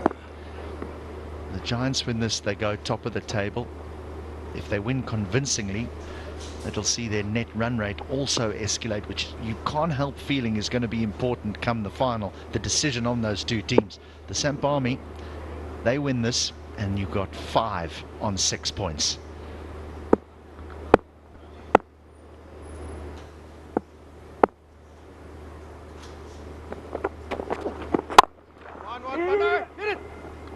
Worth a throw, worth a throw. Safely home. Brilliant throw from long off, I should say mid off, back to the striker's end. Finch had to get going when he saw the throw was coming to him, and he made his ground pretty safely in the end. But at the moment, the bowler's been really good with hitting his length here. A bit of deviation, a bit of swing, and 1 or 2 balls staying down with that hard new seam. He's bowled well here.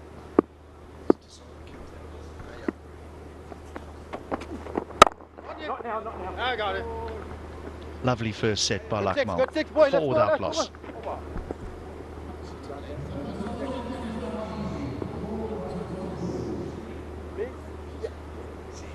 No one on the wicket for Brian. Long one and mid wicket good. How about you go?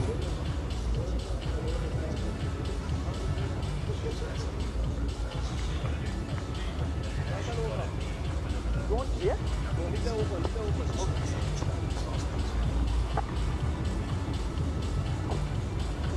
Yeah, middle leg. And right arm over. So they've had a little look, these two. No fireworks in the first over. Good one from Lakmal. Can't look for too long here. That required rate is already over 13. Here's Samuel Badri. Good budge.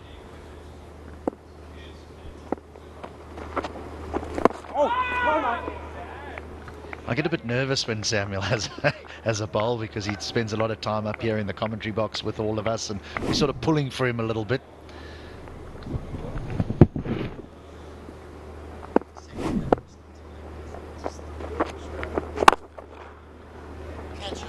All the way.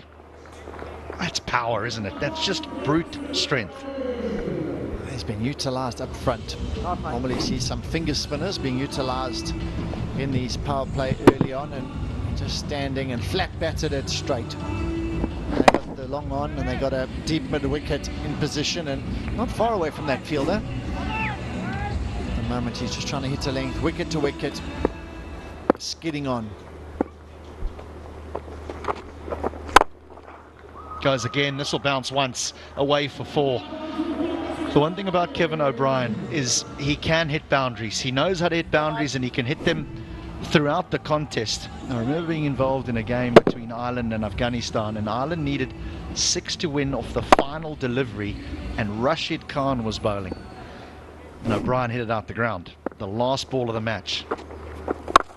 So he can hit him, as he's showing here. This is becoming a big one. 2 6s and a 4. This is what we're talking about. The power play has to go. And this idea of bowling spin in this power play hasn't worked out for the skipper Pereira. Well, that's in the hitting zone again from Samuel Badri, and it's the same result. This is an enormous over for the Samp Army. It was the 1 dot to start, but since then this ball has been flying into the Kandy Samp. This time, wow, that's gone high and it's gone long.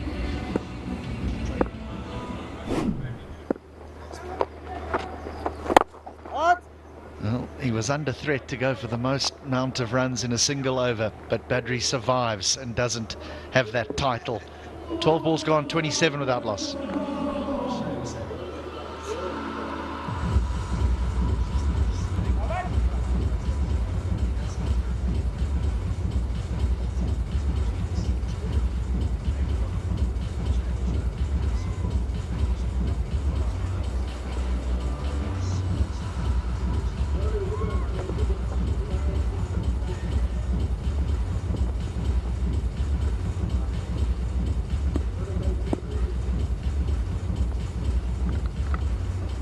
So the first over goes for 4, the second goes for 23, and all of a sudden the Kandy Samp Army, the dugout, will be thinking this is on. But we'll continue to say that these two at the wicket, they are the men. They have to come off.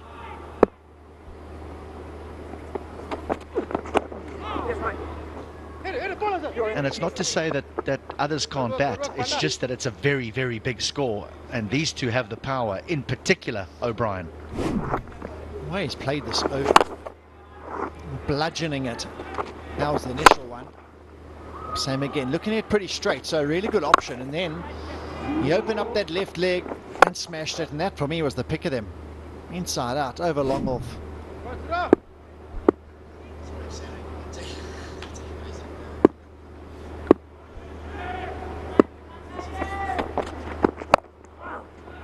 Now it's the turn of Finch. This one all along the carpet. A little laugh, a little giggle with his partner. They didn't middle this at all. But it's importantly his first boundary. Hopefully this just gets him in the mood, gets him into a rhythm here to start hitting plenty more boundaries. Halfway through the third over there, another over after this one to wrap up the first power play. At the moment, it's been brilliant from them. Unbelievable. The amount of boundaries that have been hit in this contest already.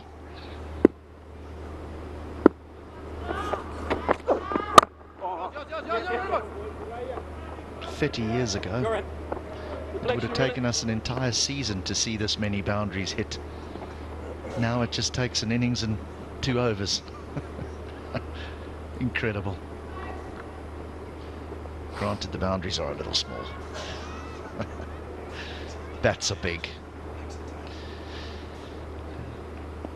Bowlers not quite as loose, and the batters a little bit more powerful than they were when they were 19, 20 years of age.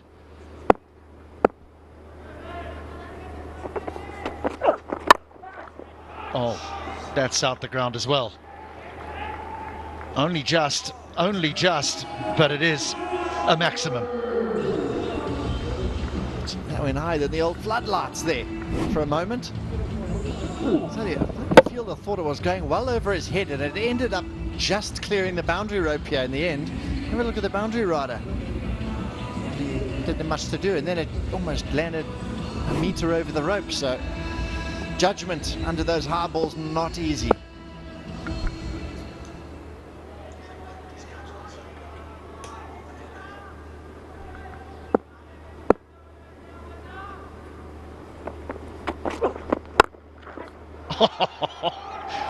Wow, what an exhibition of hitting this is from O'Brien. 18 from the over already. There's just the delivery remaining. He's at the solitary 4 and then 5 sixes. That's what he's been up to. Yeah, he's not worrying about hitting along the floor. He's hitting it up in the air, and it's going all the way pretty much every time. Didn't quite middle that. He's got such a long reach.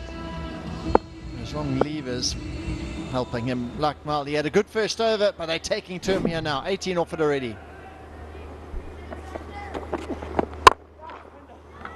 That's going to clear mid off, and we'll skip away for 4.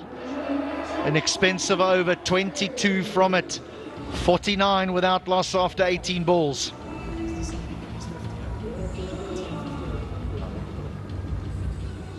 Good boys.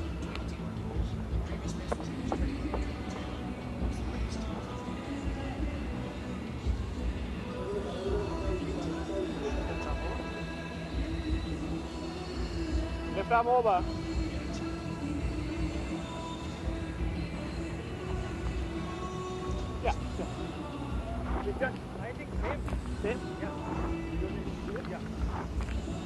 So we had the building in Kandy in the first over, and then 2 in New York City, overs 2 and 3.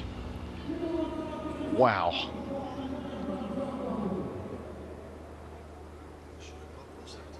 It's just been 2 overs of boundary hitting. Another look. He one-handed this one over mid-off. Didn't struggle. Tell you what, he has timed it. Even when he hasn't timed it, it's still a race to the boundary. 41 of 14, O'Brien. Now it's the turn of Finch, and he hits it out the ground, and that is the fastest team 50 in the tournament. Just the 19 balls it took for this unbelievable pair. You think of Finch, it feels like he hasn't faced much. We've just been seeing Kevin O'Brien launching it, but this time he knew what was expected. A little bit of in-swing from Sual, who has normally taken the new ball in the power play in this tournament. He's under pressure already.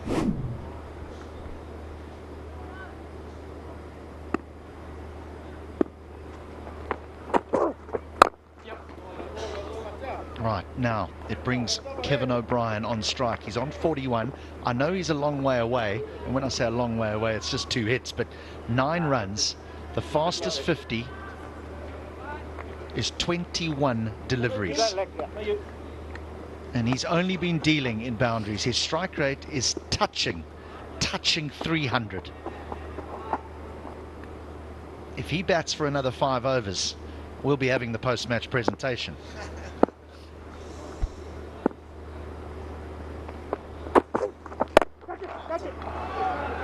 And, oh, is that taken?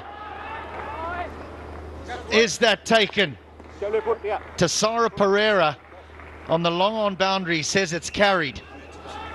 O'Brien had a long look, but he's now making his way off the ground.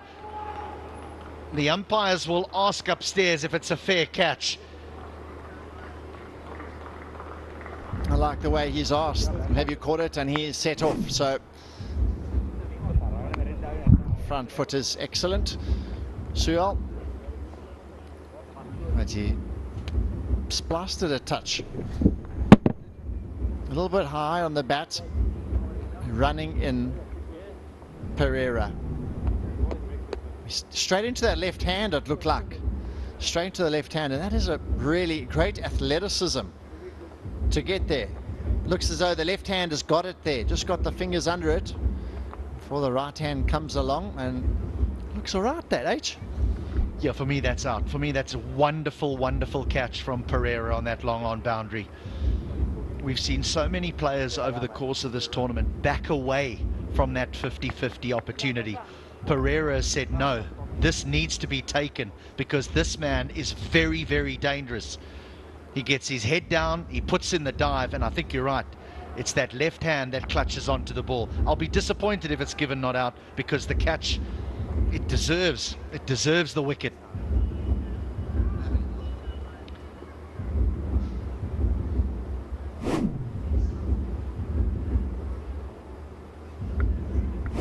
Just having one more look at it.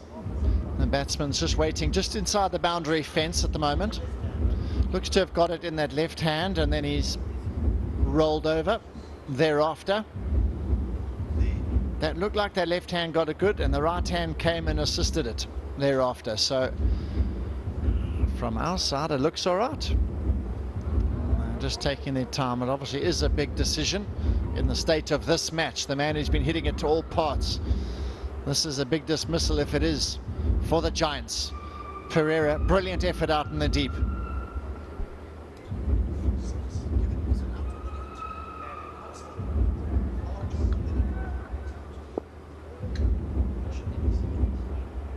It's here where you see the ball go into the hand there. Now there's the fair catch. Now I think his finger's underneath it, and I think the right hand just comes and attaches itself to the ball. I think the left hand has taken the catch. Then he transfers the ball when he's rolling over. And no.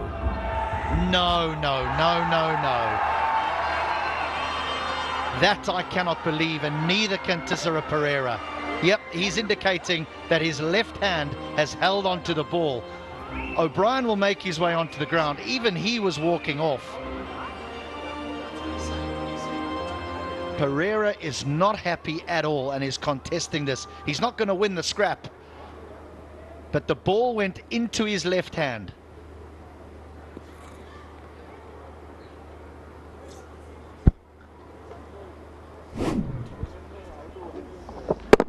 There is another look at it, running in brilliantly. He ran in, he looked to take it clean, so I don't know what's going on.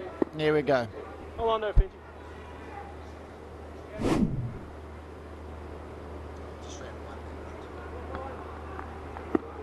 So they got a single. Play will continue. Hurry, Maru na hurry. He hit the ball. I hit the ball. You hit the ball. Don't worry.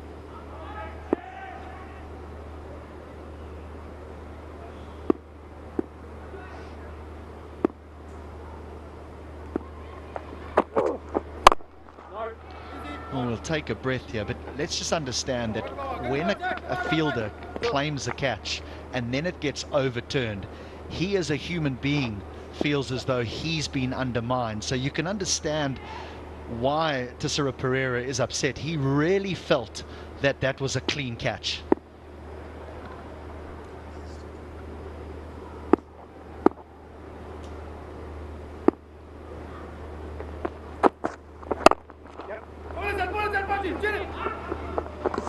If he hits, he would have gone upstairs again, but that one would have been given out. Just, yeah, the other thing though is that, again, fielders, those close ones, they don't really know either, because they lose sight of the ball just as it gets close to the hands. The eye's not quick enough to keep up with the ball, and so you lose sight, and you think you've held it as well, but it's bounced before you. But not on that occasion, just on others.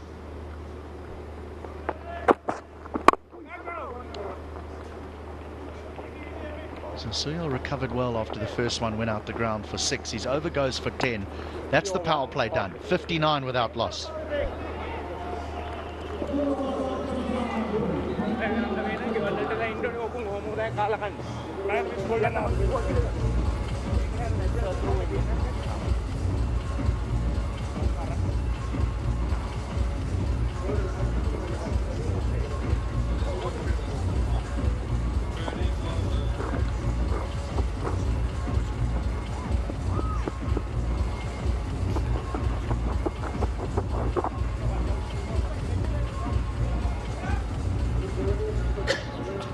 Okay, I think that's a good umpire signal. We've seen it in the stand, and now we've seen it here, the end of the power play.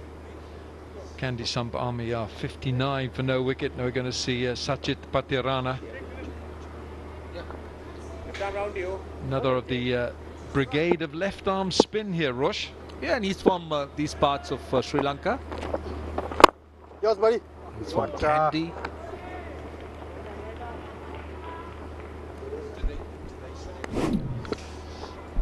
Well, this is the controversial catch. Come, buddy. Come on. In my book, that's out. In my book, that's out. Up and over extra. Oh, it's Pereira this time. I think he's fuming. I think he's absolutely fuming under there, because you saw his reaction when he took the catch. Sometimes in the modern cricketer, when you know it's not out, there's an element. Catch him now, Patrick. Oh, O'Brien, they still can't catch him.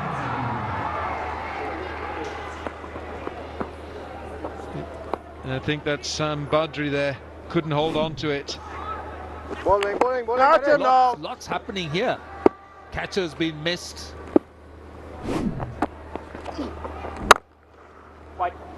That's 4. The fielding has been a little bit below par here. Well, Tissera Pereira, I'll tell you what, that catch, he'll be very, very unhappy about it.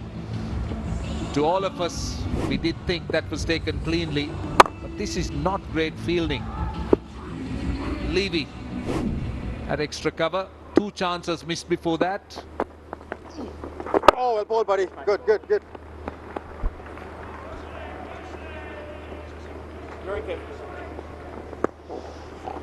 So Kevin O'Brien on strike. Aaron Finch 20 from 11.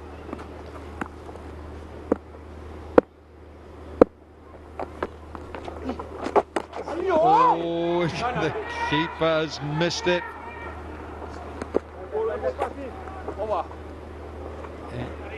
Dinesh Ramdan has missed the stumping. 67 for no wicket.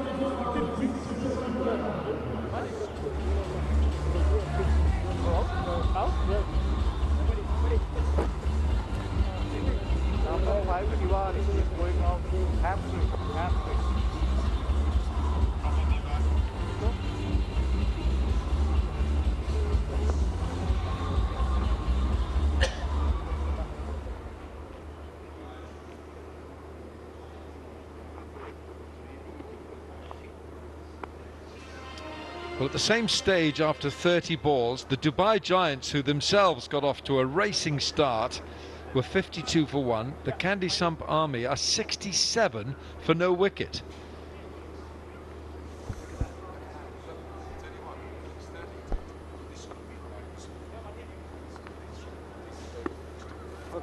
Somehow they've got to put the brakes on. Samuel Badri. Oh, he bowls him with the wrong one.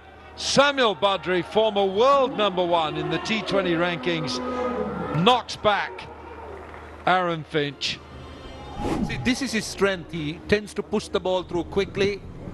That's skidded on, didn't turn, attempted wrong one, but just went straight through. It's the pace of the pitch.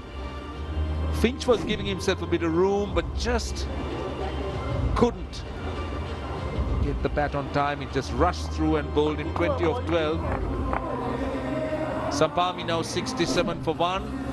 They'll want to check their front foot of Samuel Badri. I think that's fine. He's well in.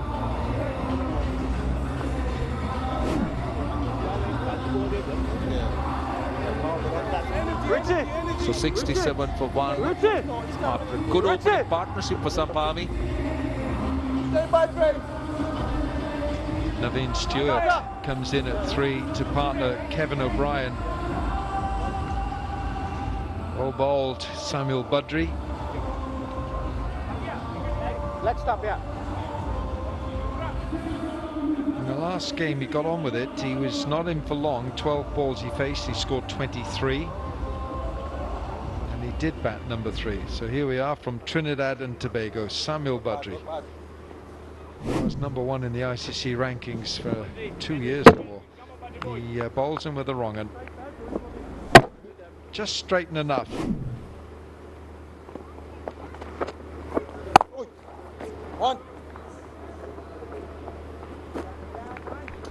Sachit Patrina's last over was eventful.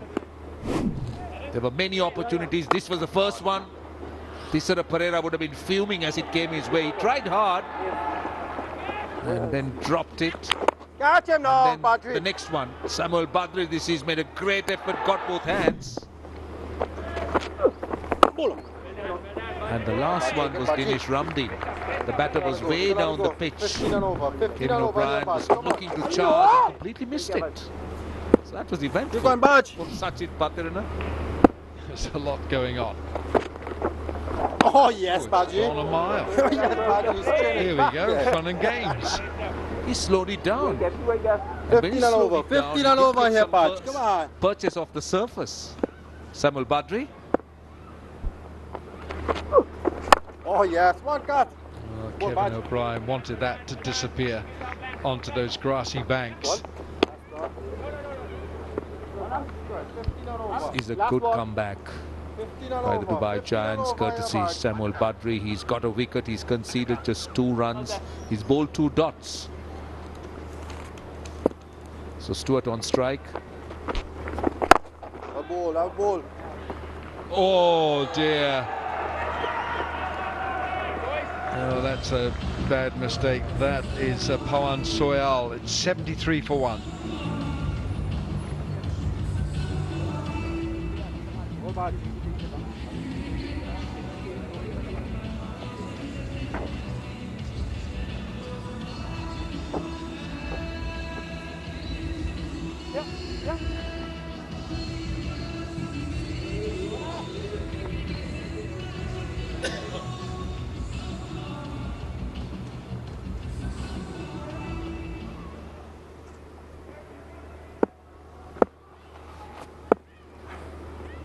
Patirana. Kevin O'Brien. Has he got enough? Oh, yes, he has. It's a half century, a consecutive half century for Kevin O'Brien of Ireland. This has come from 23 balls. He certainly packs a punch, doesn't he? That was just short of a length. And he got it to a wide long on. Don't know if he's got enough. I don't think he has. He's gone this time. He is gone this time. Pavan Sual takes the catch. Suranga Lakmal it is, I beg your pardon. Suranga Lakmal takes the catch. Kevin O'Brien, the Kandy Samp Army needed a bit more from him. Sachit Patirana striking. Just getting back after that 6. Getting his revenge. Kevin O'Brien, yes, as you said, Wilco, he needed to bat longer. The Kandy Samp Army needed him to go on deeper, get closer, but just couldn't. But still a very good innings, 52 of 24. The Samp Army now have lost both their openers close to each other, 79 for 2.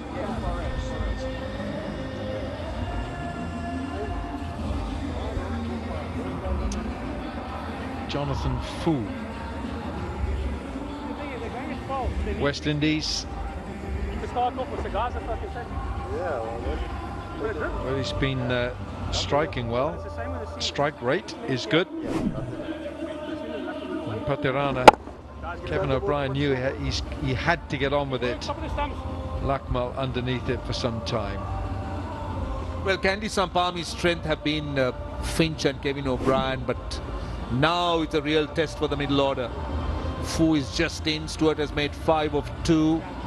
They're required to go at more than 12 runs, almost 13 runs and over, which is asking for a lot. So you just can't afford to play those dots in. You should be looking for runs from ball 1. Yes. Fu gets off the mark. They'll look to knock it around first till they just settle in, and then hopefully would be looking for those big shots. But it's about batting consistently. It's about maintaining that rate consistently over those next 40 to 50 balls. Well ball, well ball. Good, good, good. Keep going, boy. Want to spin, want to spin. The Come score on. in isolation looked very impressive, 80 for 2 of 40. But when you look at the target, More long. now that's wicket number 3. That's the problem here. That is exactly what I'm talking about. Patirana strikes again. So when you're up against such a big score and you've got to make those runs, well, this is the challenge for a new batter. That's one stroke that Stewart will not want to see again. It's gone for 5, 80 for 3.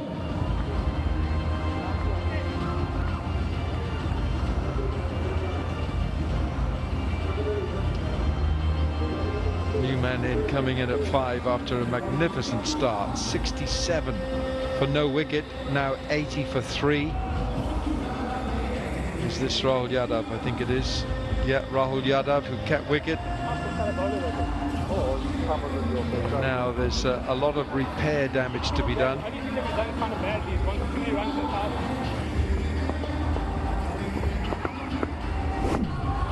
I think this is premeditated. He's already decided to come down, and it's a horrible cross-batted horizontal swat that doesn't bring any reward whatsoever. So now we've got Fu and Yadav starting afresh. 80 for 3. Oh, you want him out, Baji? Bowler, bowler. Good back. Ah, keeper, keeper, keeper. Trouble, trouble, trouble. Oh, Baji. Goodness me. And now the fielder's feeling his shoulder. 80 for 3. That's good, that's good.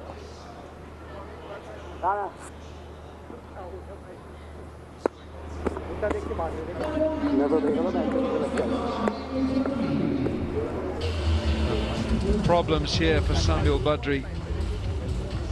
He might... 80 for 3.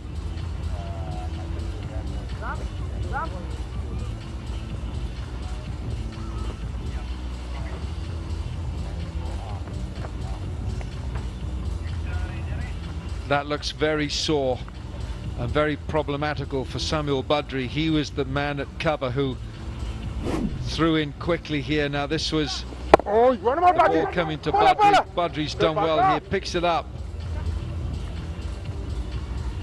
And in the process of doing that, he has got a stinger in here. He's done something very nasty in there. And I'm no medical man, but Roshan Abasinghe is. What's he done there, Roshan?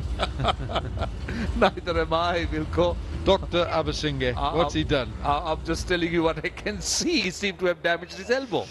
That's my diagnosis, or the prognosis, or whatever you may call it. Well, we go past a few hospitals and a few places on the way to the ground, so maybe he'll end up there tonight. Here's Tissera Pereira. Out! Richard Levy has taken a catch, but he's a big target to get past, and the South African holds off. Tell you what, wickets are now starting to fall. This is the pressure, this is the scoreboard pressure. What a catch that is. Didn't have to move much, Richard Levy. Just had to dive to his left and he did well. Tissera Pereira cannot hide his amusement, but Fu goes for 1 of 2. Kandy Samp Army now 80 for 4 of 43 balls. Well, now I think it's going to be the timeout.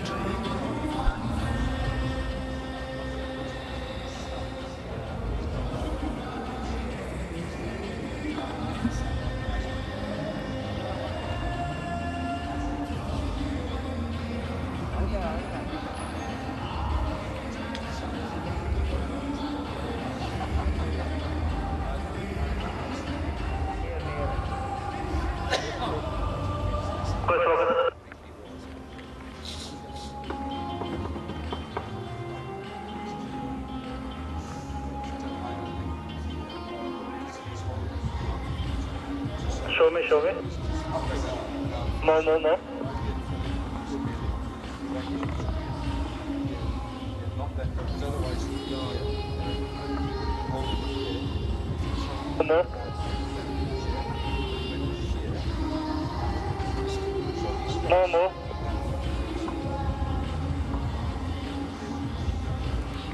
Ready, go.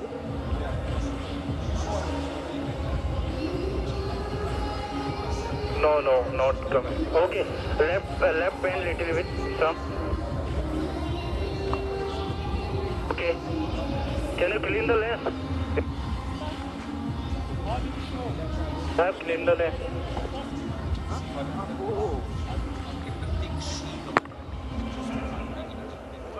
Okay, keep it there. No focus. After we 3 wickets and 6 balls.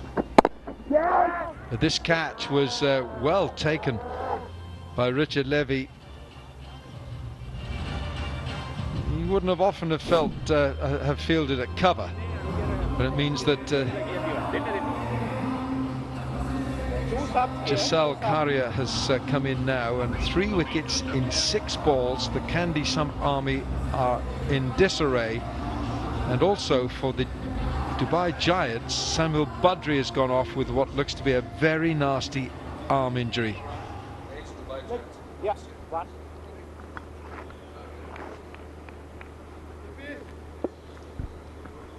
So wickets and dot balls have now increased the required rate to over 14 runs and over. It's a little paddle. Oh, it's beaten him. It's the spin that has beaten Suranga Lakmal. No, that's Jonathan Carter out there.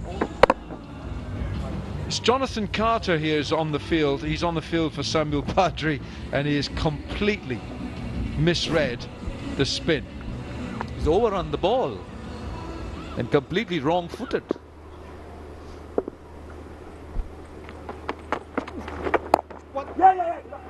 They'll take the single. There's 1 or 2 injuries about now in this tournament. Some of the leading players. That doesn't look very good for Samuel Badri. And he went off clutching his well, his elbow was upper arm. Now we just hope that that's not going to be a nasty lingering injury for Samuel Badri, but it was the throw. He was bowling well. Oh, didn't know an awful lot about it. Tisera Pereira. Oh, he's done well. Needs to be careful. He's just seen Samuel Badri struggle after a throw like that. It was more of an underarm throw from Badri. Tisera Pereira too was throwing on the turn. Sudden jerk. Of course, Pereira he's into cricket and he's playing. He's at the moment he's a current player in the leagues around the world.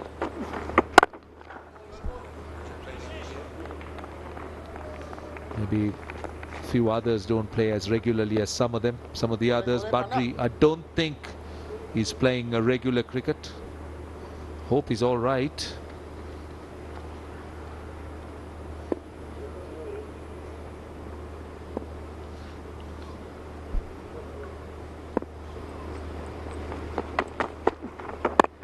Or bowled again from Tisera Pereira. End of the over. It's 88 for 4.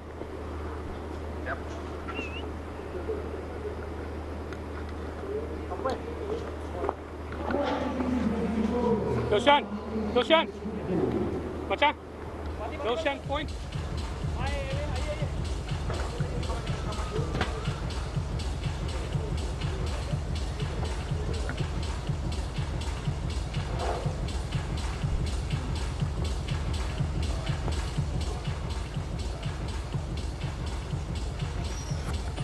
Lovely views from our drone of the Pellekele International Stadium. Samp Army needing 103 from 42 balls. A huge ask. They've just lost 4 wickets now. They were 67 for none and they've gone to 80 for 4. So a massive collapse. The Bar Giants looking really strong here at this moment in time. Oh, you run out. Good. Good effort, boys. Well ball, Pate.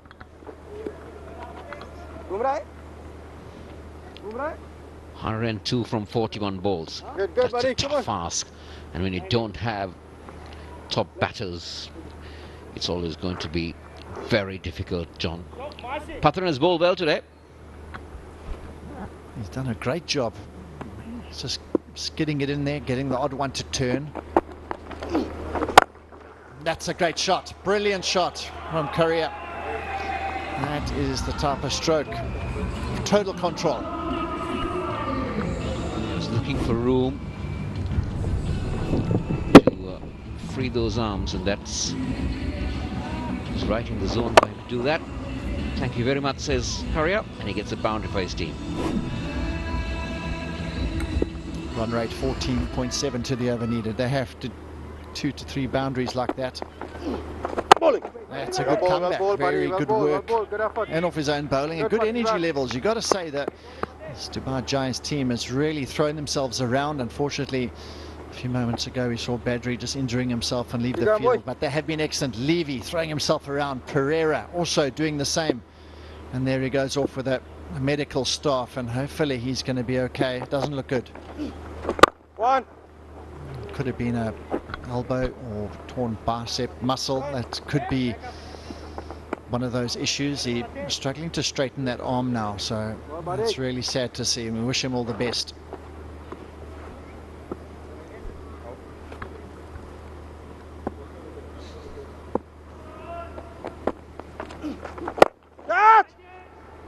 Catchable heart, taken again. They've been superb in the field, the Giants, and he's saying, I caught that one, people. Not the same mistake again. Running in, sharp catch by the captain, and he's worked up, that's for sure. Third wicket for Sachit Patirana, and this time, well, he says, I've taken that one.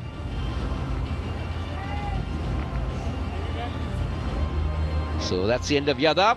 It's 94 for 5.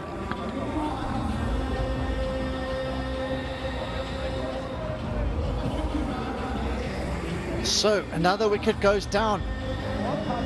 Pereira just explaining to Tino Best, trying to tell everyone that he caught the ball. It's just the third umpire didn't enjoy it. But Tino Best marches out into the centre. Strike rate not the best in his T20 career. But saying that, he probably came in the end overs. And there's a lot to do, as it is again today. Too much to do for his team. And Patharana gets his third wicket. He's having a brilliant evening.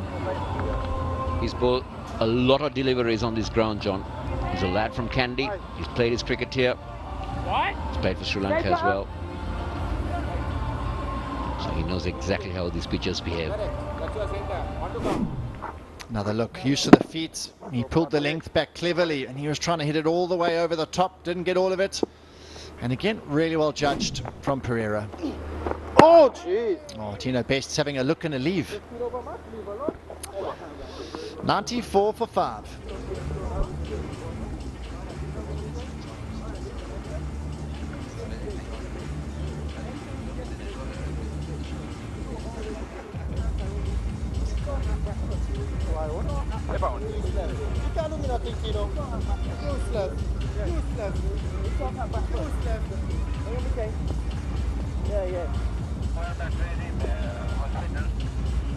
You talk out breakfast, buddy.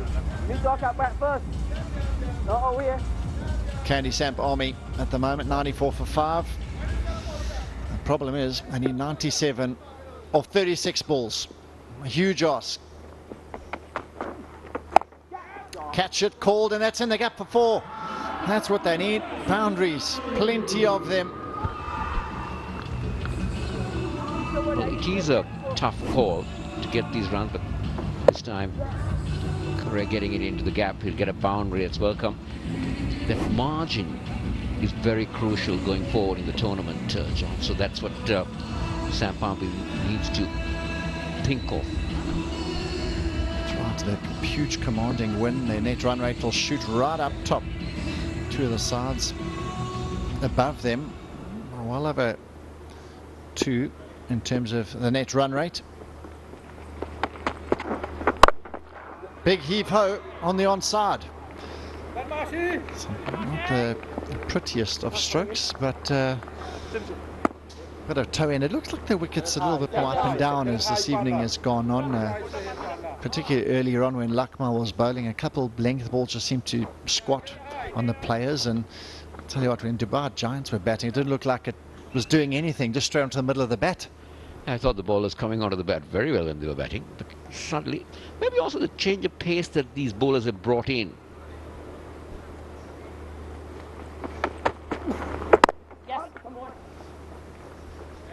At this stage, Giants 100 for 2.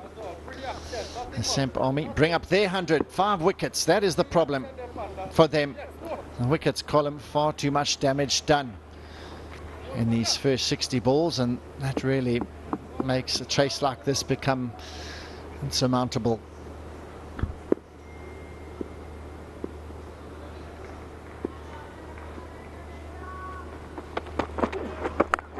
Oh, toe end and well stopped. Rammed in behind the stumps. Good work from him. Just sort of Pereira, as the years have gone by, his action, that arm has gotten lower and lower. He doesn't really come from top anymore. And I'll tell you what, in his prime, obviously, he could really ramp it up and bowl with some extremely good pace, and his hitting, left-handed power hitting, he's always been an unbelievable package. And we see his fielding as well. You can understand why. Straight up, that is high. Levy circling under it, out. Pereira in the wickets column again, and the owners are certainly very chuffed, and so is Richard Levy. Great catch from him. There you go, another lower arm delivery. You couldn't blame the batsman. They really need to get a move on, but Richard Levy, he's been good in the field. He's moved around very well, and those are bucket-sized fingers or hands, I'll tell you. Jason Karia goes for 16. It's 100 for 6.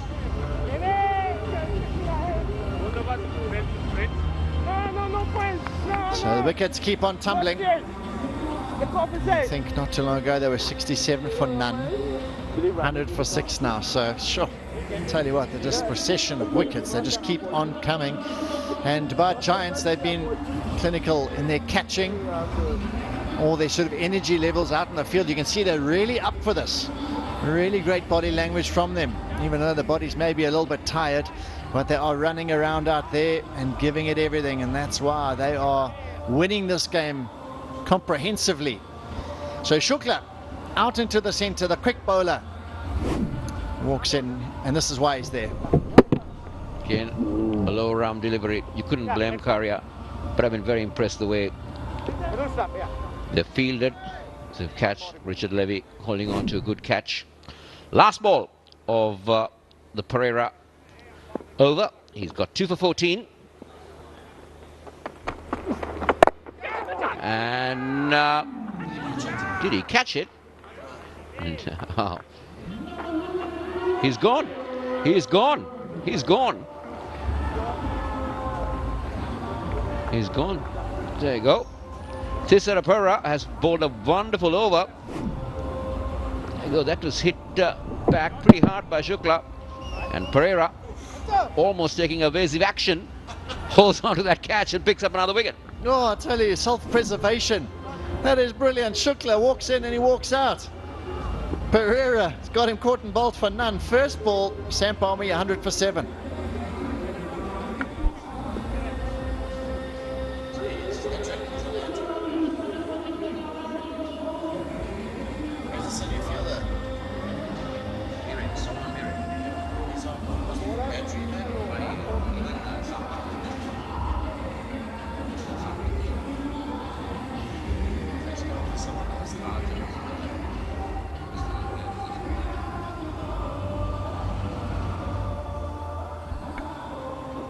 Ball come back, Samp Army 100 for 7. They've lost another one. And Pereira, he is going to be on a hat-trick. If he bowls again as a skipper, surely he will. He will bowl another over. Surely he must. There's a bit of a problem in terms of the next batsman in. And will he be timed out? Is the stopwatch on? That's the question. He's running down the stairs. Who is that? Let's have a look. The new batsman. I tell you, there's a cat amongst the pigeons in the dressing room right now, and he's got to take guard and all those sort of things. Jagasar, he's marching out there, and maybe they just loosen up the laws a little bit here to allow him a little bit of time to get ready. But John Ross Jagasar, he was scrambling for kit in the change room, that's for sure. Well, this is why he's had to rush out, because Shukla has offered Thisara Pereira a cotton bowl. 100 for 7. You're talking about timed out. We had one recently, isn't it? That's right. And let's have a look. It looks as though there's obviously the batting power play that can be utilized at any stage between 10 and 15, and they've taken it right now. So this is a lot happening out there in the middle. Wickets are tumbling, brilliant catches. Now the batting power play has been called. Tino Best is in, and can he make it count? Oh, I'll tell you, right on target. Pratharana, he's got 3.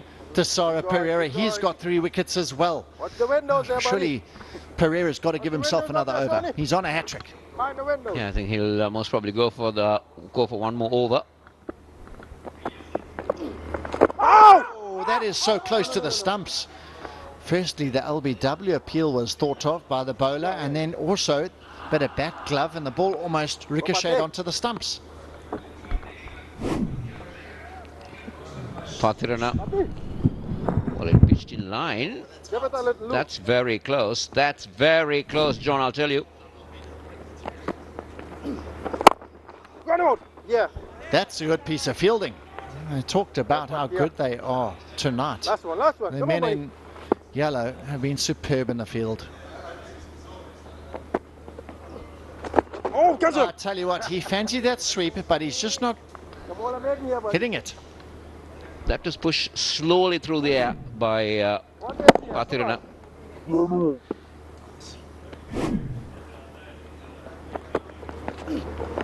Oh! Come on! Yes, He's got a edge to that. Tino Best has to make a walk back to the dugout. So Pathirana picks up his fourth.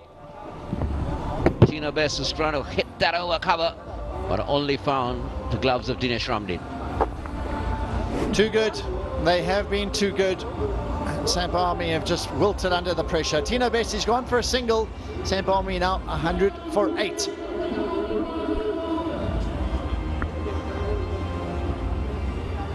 They've lost 3 wickets with a score on 100. So Samp Army are really falling away quite badly here now. The last 30 balls, they've lost 7 wickets. So Mpofu has to get his gear out. He's a bit quicker onto the field. Another look at the wickets. Tino Best tried a few sweep shots, and this time tried to smash one through. Come, a really great catch. Dinesh Ramdin, look at that celebration. Bit of a delayed reaction and celebration. But Tino Best, he's gone for just a single. And Samp Army need 91 of 25 balls, but they're 8 wickets down. That is a massive problem, and there's always going to be this pressure in this run chase. Dubai getting the highest score of the tournament, 190 for 7. Brilliant batting performance. And tonight with the ball in hand and in the field, they've been outstanding. Now, Sachit Pathirana is on the verge of bowling a maiden over, the first in the tournament, and the most economical over in the batting power play. How good is that, John? How good is that?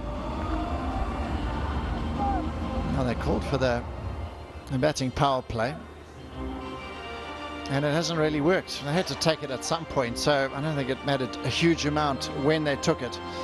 They just pretty much wanted to use it.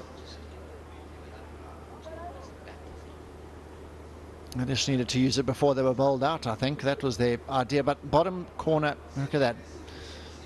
94 for 5, and then 3 wickets falling on the score on 100. So it's been an absolute procession. The last 30 balls, 7 wickets. That shows how they have had a massive collapse. And Pofu out in the centre, yet to face a ball. Jagasar as well, yet to face a ball. They're doing some work with Ramdin on his wrist. They are having the time of their lives. What a night it's been for their team. Dinesh Ramdin just doing a bit of running repairs to his hand.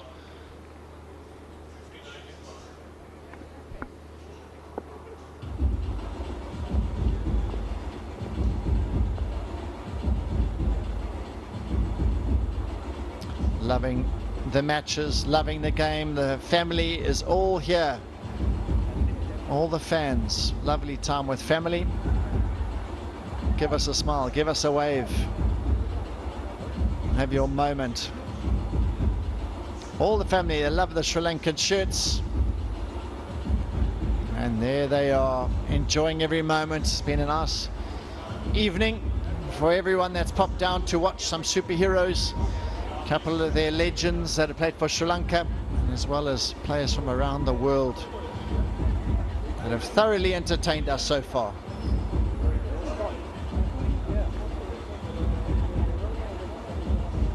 So there's been a bit of a hold up in the centre. Everyone getting their moment in the sun here on camera. Pictures going around the world. And this table and this log is really starting to hot up now. There's a lot of teams that are in really good positions, and a lot of teams are going to be looking out for this Dubai Giants side. And I think they really do need to worry about this side, because this side is peaking at the right time. Pereira leading them, and now they're going to be heading up top of the table onto 8 points now and setting the pace after losing their very first game of the tournament, the very first one. And they've come back so well, and they've won every game since then. So they've worked it all out. Their team is firing, and now they're going to jump ahead of the Strikers and the Kings, who have also been playing really good cricket. They lost the shortened game, John. That was a shortened over game. And since the tournament kicked off, they've been... So Ramdin's gone in as well.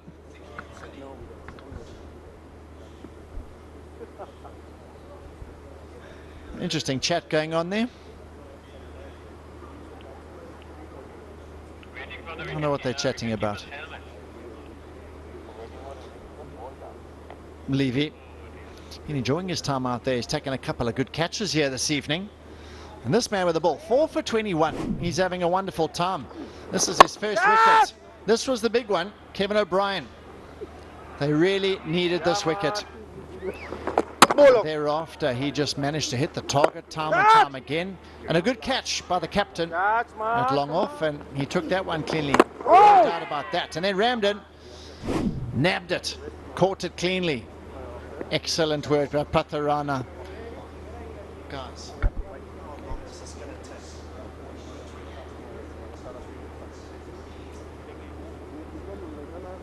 Okay, you've had a brief problem. Ramden, he's had to leave the field, it seems. Samp, he's going to be taking the gloves over. Okay, please, center. Thank you. He is a substitute fielder. He's the brother of Tilakaratna Dilshan. He's now going to do the duties behind the stumps. So we are underway again.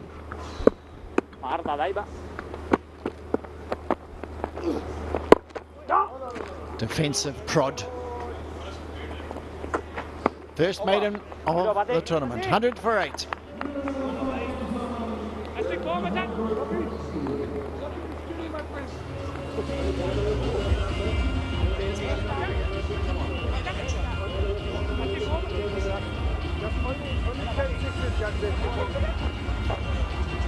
Only 10 sixes,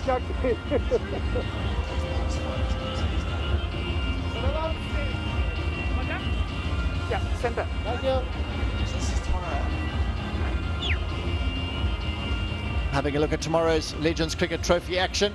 Rajasthan Kings against the Strikers. That's a really top game at the moment. They're sitting at 1 and 2 in the log, taking each other on, and then Punjab Royal taking on the Samp Army from this evening. That's also a lovely encounter to look forward to. He's on a hat-trick. Oh, he timed that, and Richard Levy throwing himself around. What is happening here? Really fielded well today, John. Brilliant bit of fielding from Richard Levy again. And hope he's not injured anything. Is it broken, my boy? They're falling apart out there, some of the players.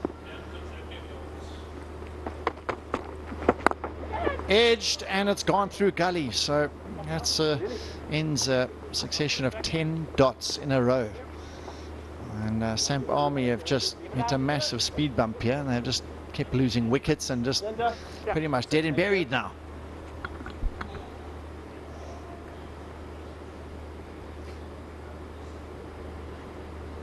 Tisira Pereira. Can he finish things off by picking up those 2 wickets and become the first bowler to get a fifer in the tournament? Oh, lovely delivery. Oh, he's setting off. Just hold on there, Chris. Not to South. Tisira Pereira. He's taking brilliant catches, and with the ball as well, he was well supported. Richard Levy, beautiful catch. And this one went high and not very handsome. Levy again combining with him. And then this caught and bowled. It was amazing reaction. He got those hands up so quickly in his follow-through for a wonderful catch. This time, Mpofu, not sure how to describe that stroke.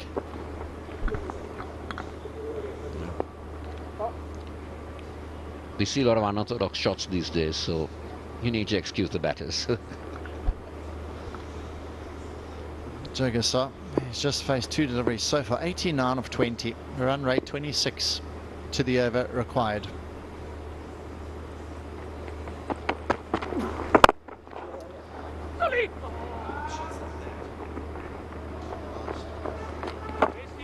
So another single. So Pereira, he's bowling his 3rd. Patharana's bowled his 4 for 21. So early on, Lakmal, Badri, Suyal did decent work with these 2. Patharana and Tisira have really cleaned up this middle order and tail. Catch it. No, that's a beautiful shot back past the bowler. The full face. And Pofu gets the boundary, 107 for 8.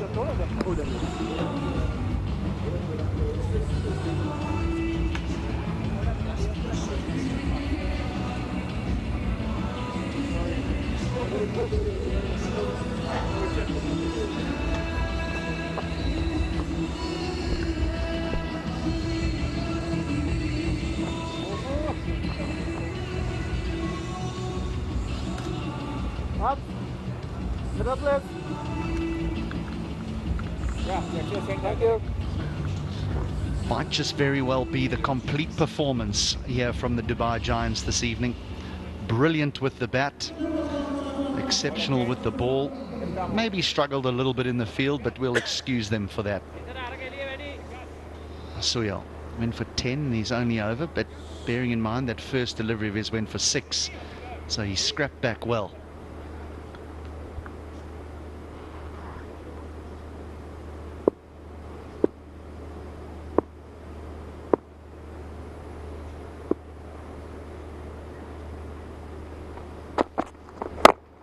Yeah.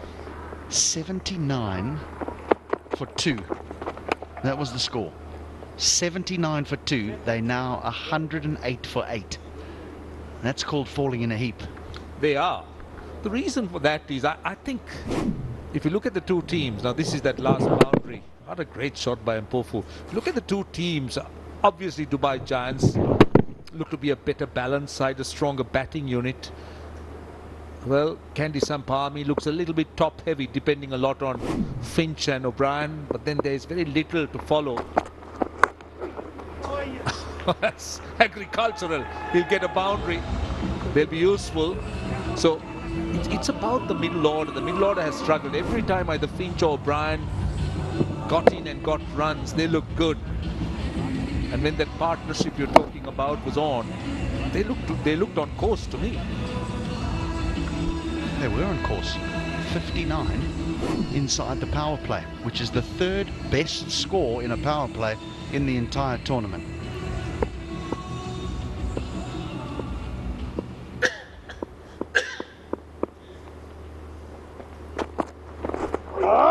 How's that not bowled him? Look at the keeper, Tilakaratne Sampath. This guy, I'll tell you what, these guys are all-rounders. He opens the batting, he keeps wickets. Take a look at this. He's an off-spinner. He bowls with a new ball. He is almost the carbon copy of the brother. Dilshan could do all that, started as a wicket keeper, and Tilakaratne Sampath is following in his footsteps.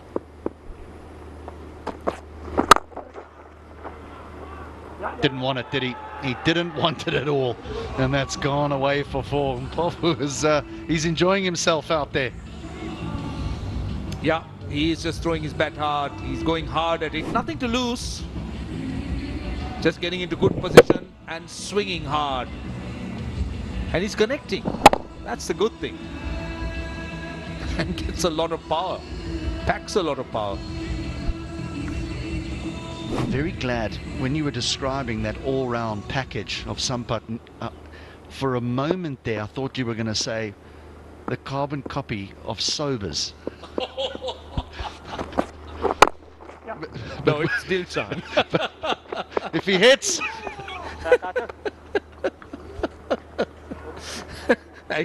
You've been wicked here. I was only going as far as Dilshan. That's why I even said that he started following him, doing almost everything the brother was doing. No, you recovered well. You recovered well.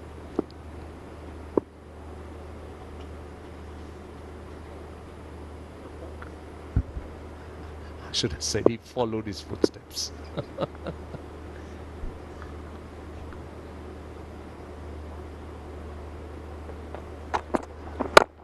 Wait.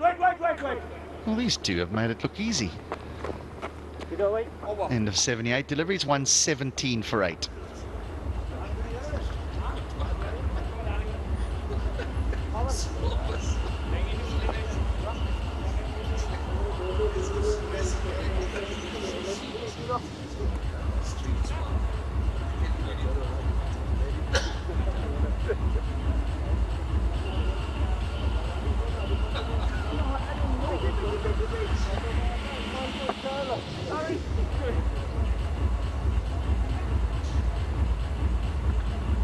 it was looking awfully good at one stage. And then those big dots in the middle of your screen are wickets. And now it's not looking so smart anymore. But I'll tell you, there's one man in the ground that still believes that the Kandy Samp Army can win, and that's Paul Nixon. Their coach will be sitting in there, he'll be scribbling in his little book, and he'll be saying to the number 11 batter, look, if we just do this, if we just do that, we can still do this. Just believe, just believe. Just had a chat with him just before the game started, and I was telling him that you seem to be so involved, that you're taking so much of notes. He was telling me what his intention was, and he's found a new book, because he said he lost his previous one. He said, I had made so much of notes and I lost it. So I asked him, how are you going to recover?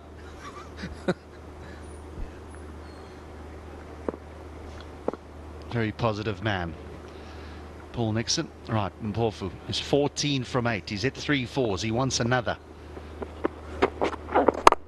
He might have one. He might just have one. He does, you know. He's connecting them very well. What he's doing well is he's sitting on the back foot. So he's ready for the short ball, and being a tall lad, he's got good reach. Those levers are good. Just look at him. He's on the back foot. It's dropping, and he's able to get down quickly. Long levers.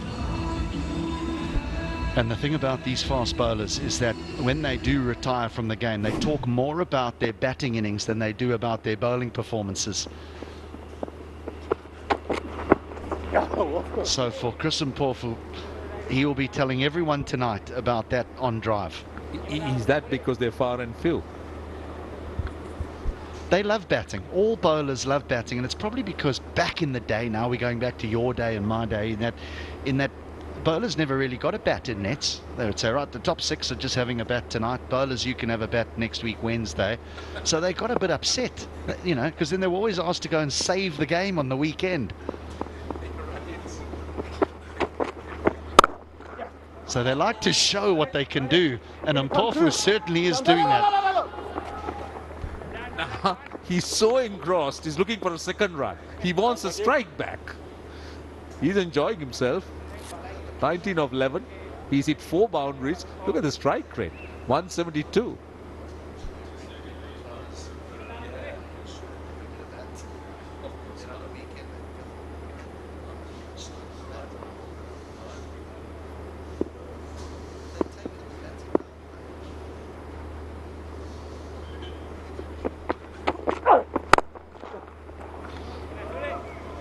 These two haven't put a foot wrong. The partnership is now 23 from 17. What were Stewart, Fu, Yadav, Courier, Shukla and Best doing? This is just complete surrender, if that's the right word. They were just throwing their bat at everything. It was not a measured, didn't appear to be a planned kind of result or response. They were looking to try and go after the bowling. Oh yes! Add that to the highlight reel, Christopher Mpofu. What an innings! What an innings! I think he's demanding a promotion in the batting order. If you look at the batters that followed him, he's enjoying himself. He's making a statement. Look at this. That was an off break. He saw it. And look how he clears that front foot. He clears it so much. He's got it way over mid-wicket.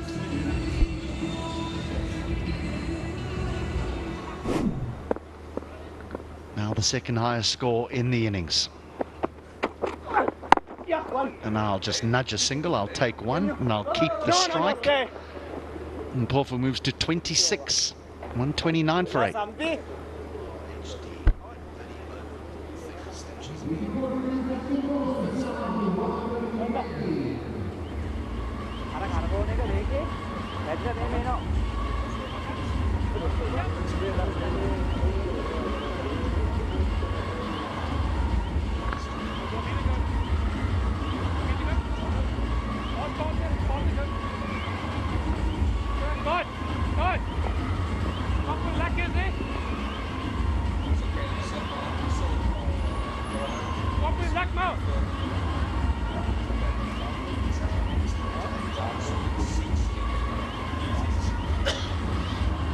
What will this do to the Dubai Giants' net run rate? Well, the mathematicians will be onto that shortly. In the next 6 deliveries, we'll be able to update that after the match.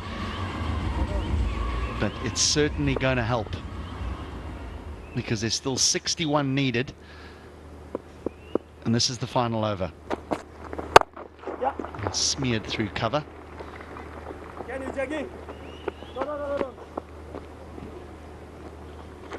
Jagasar wants the strike. See, they made 190 of 15 overs, so what was their net run rate? That's about 12 runs to the over, little over 12. So at the moment, 131. Maybe if they end up at 140, it could be around 9. So it's a net run rate of 3 immediately after this game. But then how it gets added on to the overall performance of the team. But still, it'd be very useful.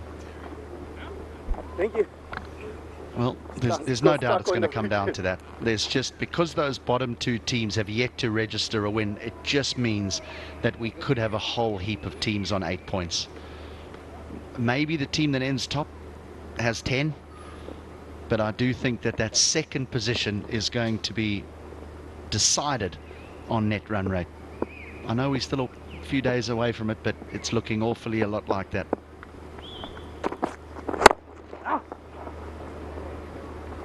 He's now getting even critical of his own performance. True. He was disappointed. Because he would have been looking for a boundary through mid-wicket. So he's got to 28 of 15.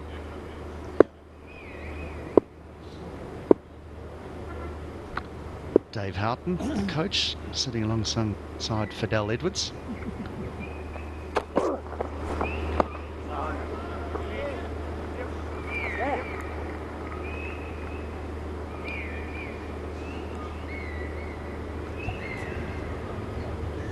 Dilhara Fernando to be express on his day. He's now settled in the USA, but he was here I think initially for a short holiday, and then he's joined this side. I'm a bit surprised that he's not playing. Had a brilliant slower ball, the 2-fingered slower ball with that strong grip.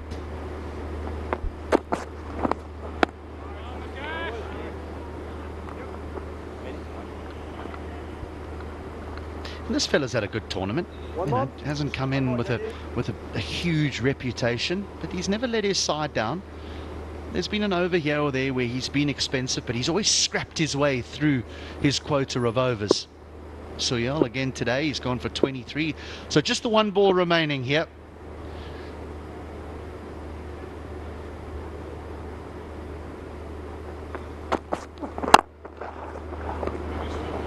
So they'll just trundle through for a single, but the Dubai Giants will register the biggest win margin in the tournament so far. They've won by 56 runs. That is a very impressive performance, and they will have a lot of confidence going into the last few days before the final. Yeah, it will also lift their net run rate as we spoke. This will record well in their overall tally of runs and wickets, or runs scored and runs conceded. He'll be very, very pleased with his effort. Thisara Pereira, don't forget, they started off poorly. They lost the first game, but they've come back very strongly. And they have gelled well as a side. They've got a good bench strength. You see Fidel Edwards, Sikuge Prasanna, we spoke about Dilhara Fernandez. That looks a pretty well organized unit. Thisara Pereira leading them in the absence of Harbhajan Singh. And I'll tell you what a record he has in T20 competitions. But specifically here in Sri Lanka, you pick him in your team and you just win the LPL. He's won it on numerous occasions, and a great all-round performance from him as well. Yes, he's smiling now. A little bit earlier he wasn't, when he thought he had held on to an absolute beauty down at long on. But he channeled that anger, that frustration, and delivered with the ball as well. 3 for 21 in his 3 overs. Thisara Pereira to go along with his, well, we can only describe it as a cameo, but he struck it at over 200. A very impressive performance by the Dubai Giants. The Kandy Samp Army are going to have to do their homework, because now they need to win their last 2 games. 134 for 8 is all what they had after a good opening partnership, a promising stand between Finch and O'Brien, and then that middle order just was blown away until Jigasan and Kofu got together and had that partnership. They made 34 of 25, but still a big defeat, a margin of defeat for the Kandy Samp Army, losing by 56 runs.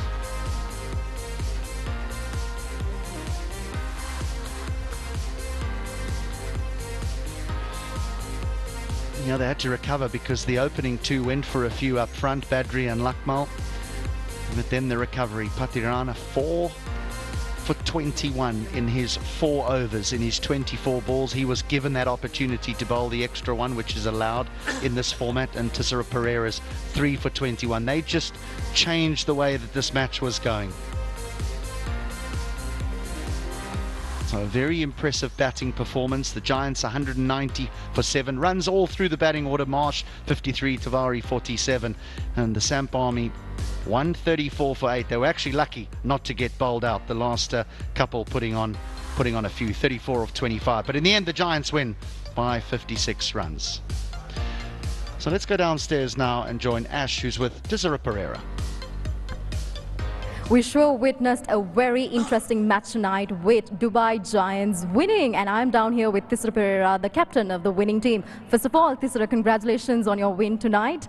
And we're talking about 190 with the highest score of the tournament. You're now on the top of the table. What are you feeling right now? Actually, you know, as a captain, I'm really proud of my team, you know, because of the, we should score more than 160 because of the, we never know about the dew. So that's why, you know, luckily today, you know, no dew here.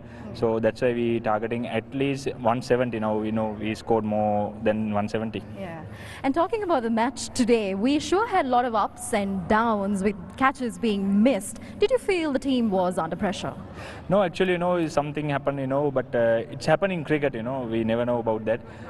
So if less mistake team, definitely the end of the day, the winning side. Now, on top of the points table, and run rates is important. What is your plan going forward? Actually, you know, we going by one because of, you know, we never think about the run rate. But you know, if we play our best cricket, definitely we finish on top. And on a lighter note, you seem to be playing cricket with a smile no matter what. What keeps you going? Actually, you know, that is my style.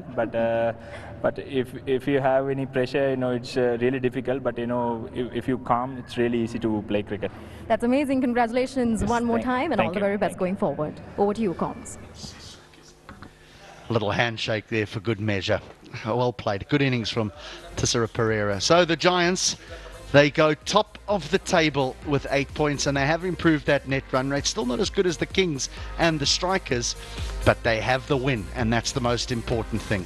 The Kandy Samp Army, they've got a couple of games to go, but you would think that they've got to win both if they want to get through to that final on the 19th of March. So we're off to a break, but don't go too far, because when we return, we'll have the post-match presentation.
Two very good games today, but this is the final one. The Dubai Giants 190 for 7 in their 90 balls. An exceptional performance from their batters. Marsh, Tawari, Tisera Pereira. Tisera Pereira's 28 off 11 was very entertaining. And in response, the Kandy Samp Army 134 for 8, dominated by the bowling performance of Patirana's 4 for 21, and again the all-rounder, the captain, Tisara Pereira's 3 for 21. The Giants win by 56 runs. Right, time for the presentation. Here's Alan Wilkins. Yes, welcome to the post-match presentation of the Magic Win Sports Legends Cricket Trophy Season 2. We'd like to thank our sponsors, ARC Developers, Star Sports, Bally's Entertainment and Yeti. Moving towards our awards for the evening, the Magic Win